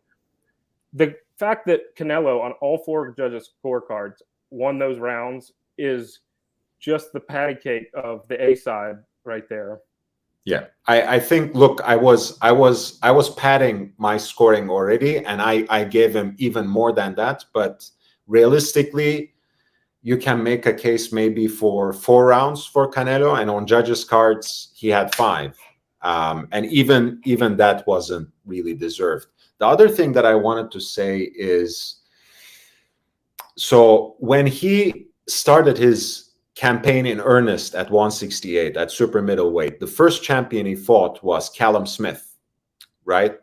He was a giant for that division. He was a 6'3" from Liverpool, and one of the things that he consistently did to him was that he was just hitting him wherever he found on the body. He would just prod with the jab, and then finally, whatever combination he threw, even if he didn't get through, he would throw a right hook, like right around, and try to basically hit him on the bicep. You can break their arms. Eventually, these arms, I know. So he tried the same thing on Bivol, and I kept pointing it out. And Bivol, at the end of the fight, this is what he did as the first reaction. I'm ready for that. I've been hitting by a club every day right there. I'm waiting for that to put it. I know. So and that also lost a lot for Canelo, because he was using that as a long-term strategy that would pay off in the later rounds. Those are, of course, not scoring shots. When you hit your opponent on the arm, whatever it is, that's a blocked shot, right? You have to hit your opponent clear to score points in the eyes of the judges. Yeah. So he basically couldn't invest right in the early rounds because he was focusing so much on the arm and couldn't get through with any other shots. And whenever he did, that's the problem. Whenever he did hit him, it looked like Canelo's power didn't really affect this guy. He just had too much punch resistance and too much of a frame to be really shaken by any of Canelo's punches. One notable thing in watching that fight is I never had a moment where I thought that Bivol was in trouble. I didn't think he got hit with such a clean shot that he was wobbling and even getting respect, and he continued that momentum forward the whole time because he was never stung, you know. And so credit to his defense on that, because he was surely active. I But think really a masterclass in defense, and me beat him up is what I say. Now here's a couple of theories that I have, if I can share. All right, here's one. right before that, I will just say one more thing.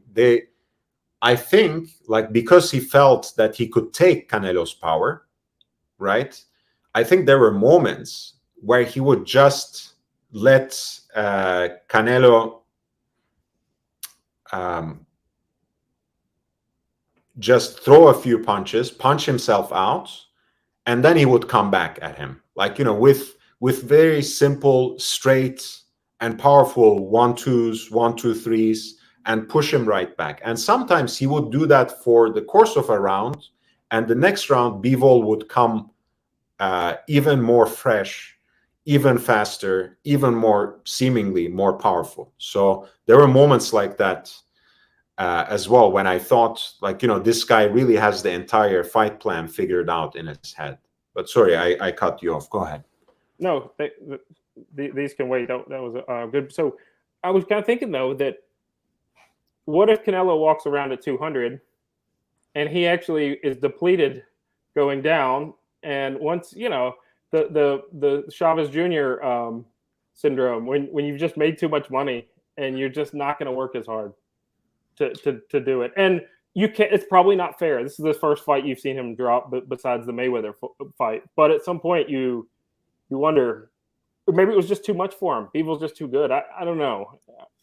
I think Bivol was a very underrated fighter, especially in the eyes of the general public. Look, there were people who were making arguments for him to be a pound for pound top 10 fighter, but for someone who just holds a single belt in their division and had not yet faced a pound for pound level fighter, look, he beat Joe Smith pretty handily, who now is a champion at 175. He beat Jean Pascal. He beat a couple of other. He did beat Eleider Alvarez, I think, Lenin Castillo, a lot of people, but people underestimated his power first and foremost because he didn't have so many knockouts, right? But they never thought that maybe we are underrating his power, and for the kind of frame he has, and he's not the most gigantic light heavyweight either, he has respectable power, and it accumulates over 12 rounds. So that's the other thing, I think, that was taking it out on Canelo. What slowed him down was not only the fact that he wasn't getting through. When he got through, he couldn't really hurt this guy, but also the fact that once every so often, he would catch him with some good body shot or with a nice flush 1-2 to the head, and that takes something out of you every round, and you end up being slower, beaten down mentally, and we saw him in the ropes quite a bit, Canelo, and he just couldn't bait him for anything because he knew that Canelo didn't have enough power to knock him out or catch him in any bad way. He had incredible defense, and you just can't stay on the ropes with Canelo like that. He will beat up your stomach, and he'll beat up your arms, and he'll just continue to get off like that. Whenever he was up against the ropes, he would circle around really nicely, away from that looping right hand. Really, he wasn't even in range for it. He would come out, circle around nicely for it. So that's a world-class boxer right there, right? So you've got this guy that's really tough with really good defense and isn't scared of you. And that's the way he kind of approached the fight. And he didn't ever have a reason to change his game plan of this. It was working. And if anybody, he could have got Canelo out of there maybe once or twice if he continued the flurry. And there was was there a round where Canelo could have been in trouble there for a moment? Well, one thing I will say is when Canelo started, Canelo always made good. He was in Golden Boy's roster, right? He already started making exorbitant amounts of money when he, in 2013, Floyd Mayweather, Saul Alvarez was making enormous amounts. Then he signed this, legendary record-breaking contract about 4 years ago with DAZN, the app, right? And it was supposed to be like 10 or 11 fights. Yeah, it was. I think it was 36 million a fight. So it's not like this most recent undisputed championship, which made him $40 million plus. It wasn't the first time he made a lot of money. So I don't think Canelo is the kind of who is burnt out and kind of maxed out and deflated by the fact that he reached a major professional and financial goal. I think, in fact, it was driving him up, and maybe he bit more than what he could chew at the end of the day. That can be his downfall. Not actually the comfort and relaxation, what you call the Chavez Jr. syndrome, but I think the vanity and the self-confidence and just the belief he has in himself as a boxer. And the 56 other wins when he was in there with just another man, where one of them's coming out, and it's happened that many times. It was a tough fight for him. And what's crazy is that they've got, they had the Golovkin fight, the trilogy, where, say what you want about the judging on that, but really tough, close fights, already lined up, and now he wants a rematch for it. So it'll be interesting to see what he chooses to do. I wouldn't go back up there. Stay in your weight class and go from there. Yeah, we'll see. Again, that's why I said it might be his downfall, because he might say, okay, now I learned this guy. I can beat him next time. Let me get the rematch. It's already in the contract. We can work this out. Let me go out and beat him this time. And I feel like, just like I have very little belief as an Anthony Joshua fan that he will beat Usyk in the rematch, I think that's out of the realm of possibility. I have a similar feeling with Canelo. I don't think Canelo can beat Dimitri Bivol in a rematch. The style is a bad matchup for him. Bivol is in his prime. I don't think Bivol, again, is the kind of guy who will take a step back and relax too much and balloon up like Roberto Duran did before his rematch with Leonard or anything. I don't think that's happening with Bivol. So I think, like you said, it would be best to go down to 168, defend your undisputed championship, complete the trilogy with Triple G, ideally beat him handily or knock him out in spectacular fashion, so you gain some of that self-confidence back, you gain some of your fans back. And I'll say another thing about this. For one of the things that I love about Mexican and Mexican-American Chicano boxing fans is that they're not obsessed with an unblemished, clean sheet record, no losses. Mexican boxing fans don't care about how many losses you have on record. As long as you go out there, you give the fans what they want, the fights they want, and you give the fans a good fight when you step into the ring. Then they respect you. And that's all Canelo needs. Get out there with a formidable rival. Yes, who might be now old, but you had two very competitive fights with him. Whatever the scoring was, erase all doubt from people's minds. Gain your confidence back in the process. Defend your undisputed championship at super middleweight, and there we go. And then chart out some other path, perhaps. Yeah. I think Canelo is a generational talent when it comes to boxing. It's okay.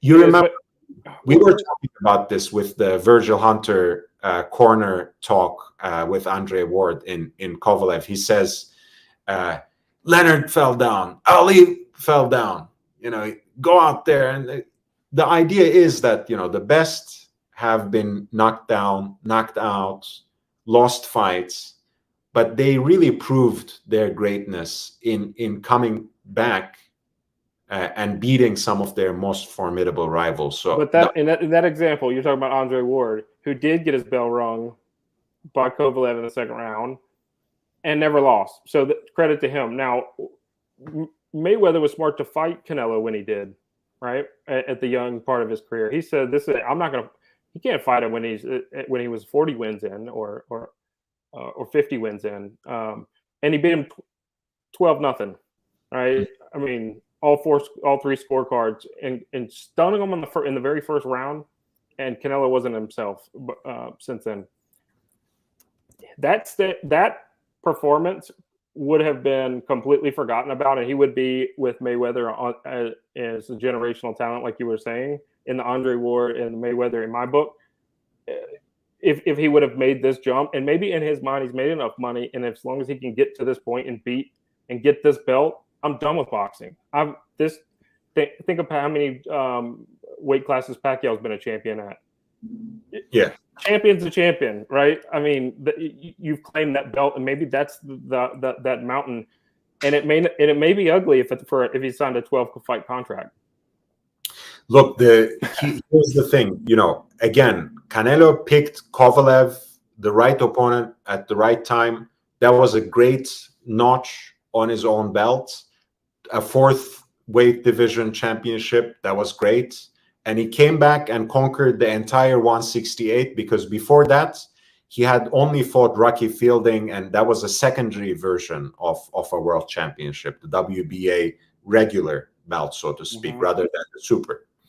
So the other guys in the light heavyweight division at 175, because he was saying, if I beat this guy, I will try to get the undisputed championship at 175, right? So you might say, well, you can say in Joe Smith's case that he's a lesser boxer than Bivol. Bivol beat him. Bivol beat him easily, but Joe Smith has more of a knockout power than Bivol, and there was one punch that landed right after the bell at the end of round 3 that Joe Smith caught Bivol with, and Bivol went back to his stool as if he were a drunk man, and it looked like the longest walk he ever took. Rewatch that when you can. I will.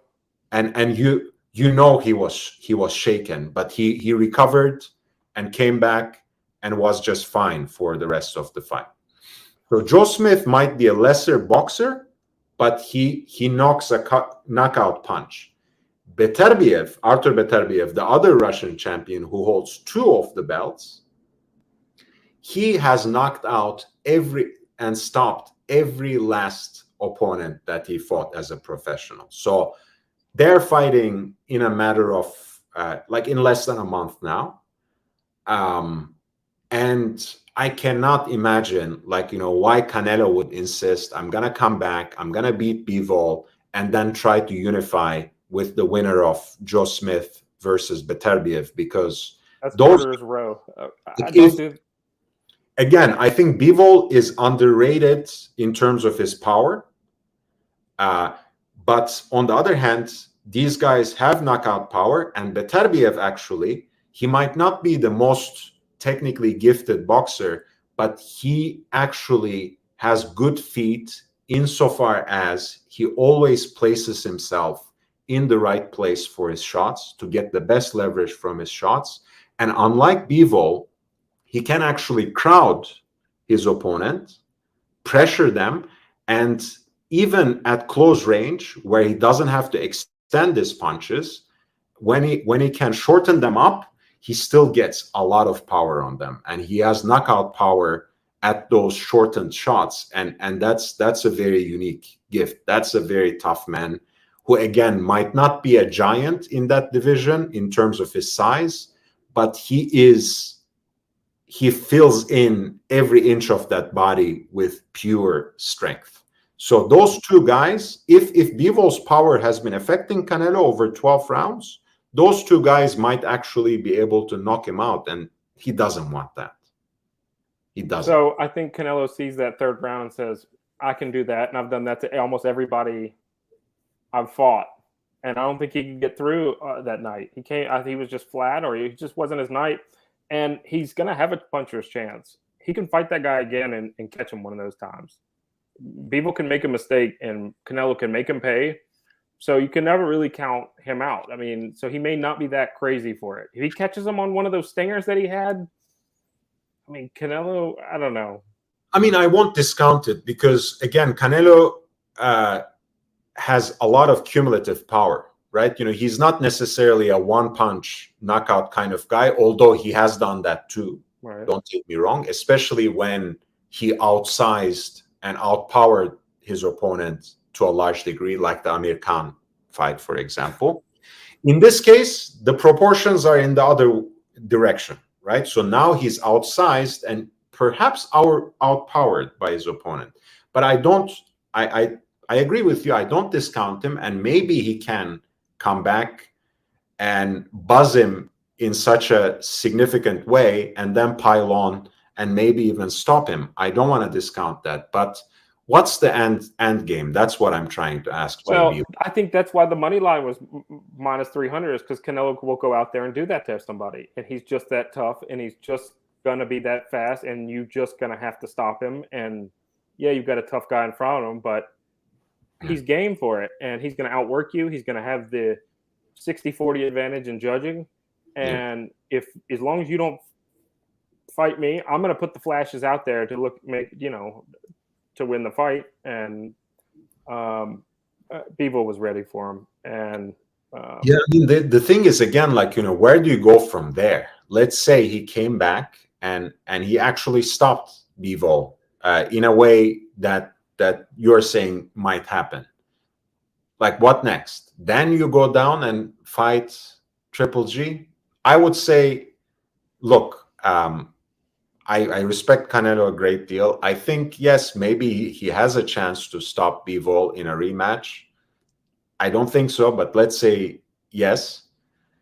He's not winning an undisputed championship at this time at 175. He's not. If he beats Bivol in some fashion in a rematch, I don't think he's beating the winner of Beterbiev and Joe Smith. So why bother? Because I think what he had in mind is I caught this guy, I can stop him, and then I can have an undisputed fight with the winner of Beterbiev and Smith. Now, does he have that sort of certainty? Well, I think the Triple G fight is off. I mean, if he chooses to take the A-side rematch, clause that he could kick into effect, but that would be in him being hard-headed. I agree with you that that's not a wise choice for his career, but he may be able to get away with it. He may be able to, and the other thing is this, though. Like, that's why I said vanity might be his downfall, because, okay, Canelo gets a lot of consideration from alphabet organizations, and not only WBC, right? From WBA, from WBO, IBF, all of them. He's their superstar. I mean, why not? He's the undisputed champion, holds all the 4 belts. But if he wants a rematch, that will take him all the way to September and perhaps to the end of the year. What will the organization say about the belts at the super middleweight? Were they going to try to strip him? Were they going to try to make him face a mandatory? Is someone going to try to make Bivol face a mandatory for his belt instead of what he says? He says, "I'll call you guys when I'm fighting you. I hope you guys have the belt in my corner, because here's when I don't think it pays any attention to that." Yeah. Oh, you're gonna make me fight on my productions, on my TV show? I don't. They strip them, right? I don't. But yeah, I mean, I know he doesn't care about that. I know to fight Triple G at the right time, he trashed the WBC belt at 160 at one point in time that he won. um, from Chavez Jr. Steven says that he has an amazing chin. He's a tough guy. No doubt he's a tough guy. He has an iron chin for sure. I mean, those two fights he had with Triple G, you could see how much they were punishing each other, and they were not, they were just shaking their heads basically. Both of them have amazing chins. That's so if you look around with Triple G, I mean, when he's fighting, just the force he puts out from those punches, he's in where he trains. He knocks out heavyweights, but this guy is the real deal with power. And even if you're not getting hit clean with them, and they're just the force behind those. That's going to be a brutal war if that's his next fight anyway. Yeah, and I think I think they should try to look to make that fight. That's my humble suggestion. Of course, Canelo is a special breed. He might just emerge from this and surprise us again. But yep, he could. And the thing is he is the toughest guy. He is the best guy at the weight class that he holds those belts in. So make no mistake about it. I mean, he is the toughest dude, and he's lined up every one of them up, and he's beat all the great ones. And he does it on his terms, and there's a lot of foolery sometimes that goes with it. But when you see the production value from you had on Saturday night, that's the show right there. You have a Tyson Fury and you've got Canelo that sells the pay-per-views. And I was talking about it last night too. Look, there are actually a lot of good fights at 168 for him. Like, he can go down, he can complete the trilogy with Triple G. I think he will beat him. I think he will beat him handily, and I think he will potentially stop him. And then he can take off Jamal Charlo, who is probably going to move up from middleweight to 168. Yep. Finally. I think he can beat him, and I think he can beat him actually quite easily, which sets up a harder fight. And one of the always most interesting rivalries in boxing is a Mexican fighter against a Mexican fighter. If it's Mexican American, even better, and that's David Benavidez, of course. So that's a good trilogy of fights for Canelo at 168 at super middleweight that will make him just as much money, that will bring enough of a show and excitement into that division again, and that will put him on a slate of victories again too. I think that's the path. But he fights in any one of those, we're watching. So that's the thing. I mean, he's a super talent, no doubt. Yeah, Stephen Monash says whether they can roll with them and take the sting off, especially, yes. I mean, you have to, the momentum is really important. If you can make someone walk into a punch, that hits them so much harder than someone who knows how to take the sting off a punch. Fury is great with that too. The way he turns and rolls with it and doesn't take the sting with it. You've got to, it's the one you don't see coming, or the ones that you're throwing the hook also, and they get there just a second for. Mm-hmm. But you know what? I thought Canelo was landing first, and Bivol would just come right around and say, "All right, I'll take it on the ear," and then would hit him. Canelo was getting off first, and because he wasn't able to counter it all the time. When he would come around, Bivol was just catching it, and he's like, "All right, I'll decide to hit you or not." Well, that's what fooled me as well in the beginning, because I was saying, okay, Canelo is dictating the pace. He is leading the action. That's a good look. But especially after the fifth round, I started realizing this guy actually has a game plan. He is letting Canelo tee off first, and then he's getting back with clean, straight punches. And when he catches Canelo, he pushes him all the way back to the ropes, because he has a much bigger frame.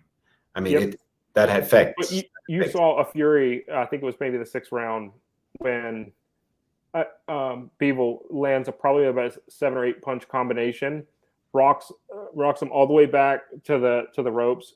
Canelo's in trouble. Canelo's waving him in, and some suckers that are fired up that think he's hurt have been knocked out by jumping in like that. And Bivol's like, No, we're gonna fight. We're on 1-2. He was just like, light and speed. He was just doing some head like, movement. yeah, like I'm not playing your games, and you're lucky I stopped punching you because that was trouble for you. That's what I was thinking. I mean, like, come on, no. I think he was taping his cap, but that's a good, interesting take that you have, and I mostly agree with you. The 4 rounds, though, for all 3 judges. I mean, that's. Oh, he got 5 actually. Okay. 115, 113 is 7-5. Yeah. So Stephen Monarch says at 5'8", it took a lot of guts to go to light heavyweight. Yes, against a young, formidable champion. I do think it was a stretch, big risk. The rematch will tell. I think he took a big rest. Hey, he can make the weight. Maybe Bivol was way too good, or maybe Canelo took on too much. Guys, with that, I think this is a wrap. We have been here for 4 hours. If you have enjoyed the show, please upvote. Every vote counts. All the likes help me push forward, gain more exposure, and helps me get that much closer to 1,000 subscribers. And that's really important for me. So spread the word, share the link on other platforms.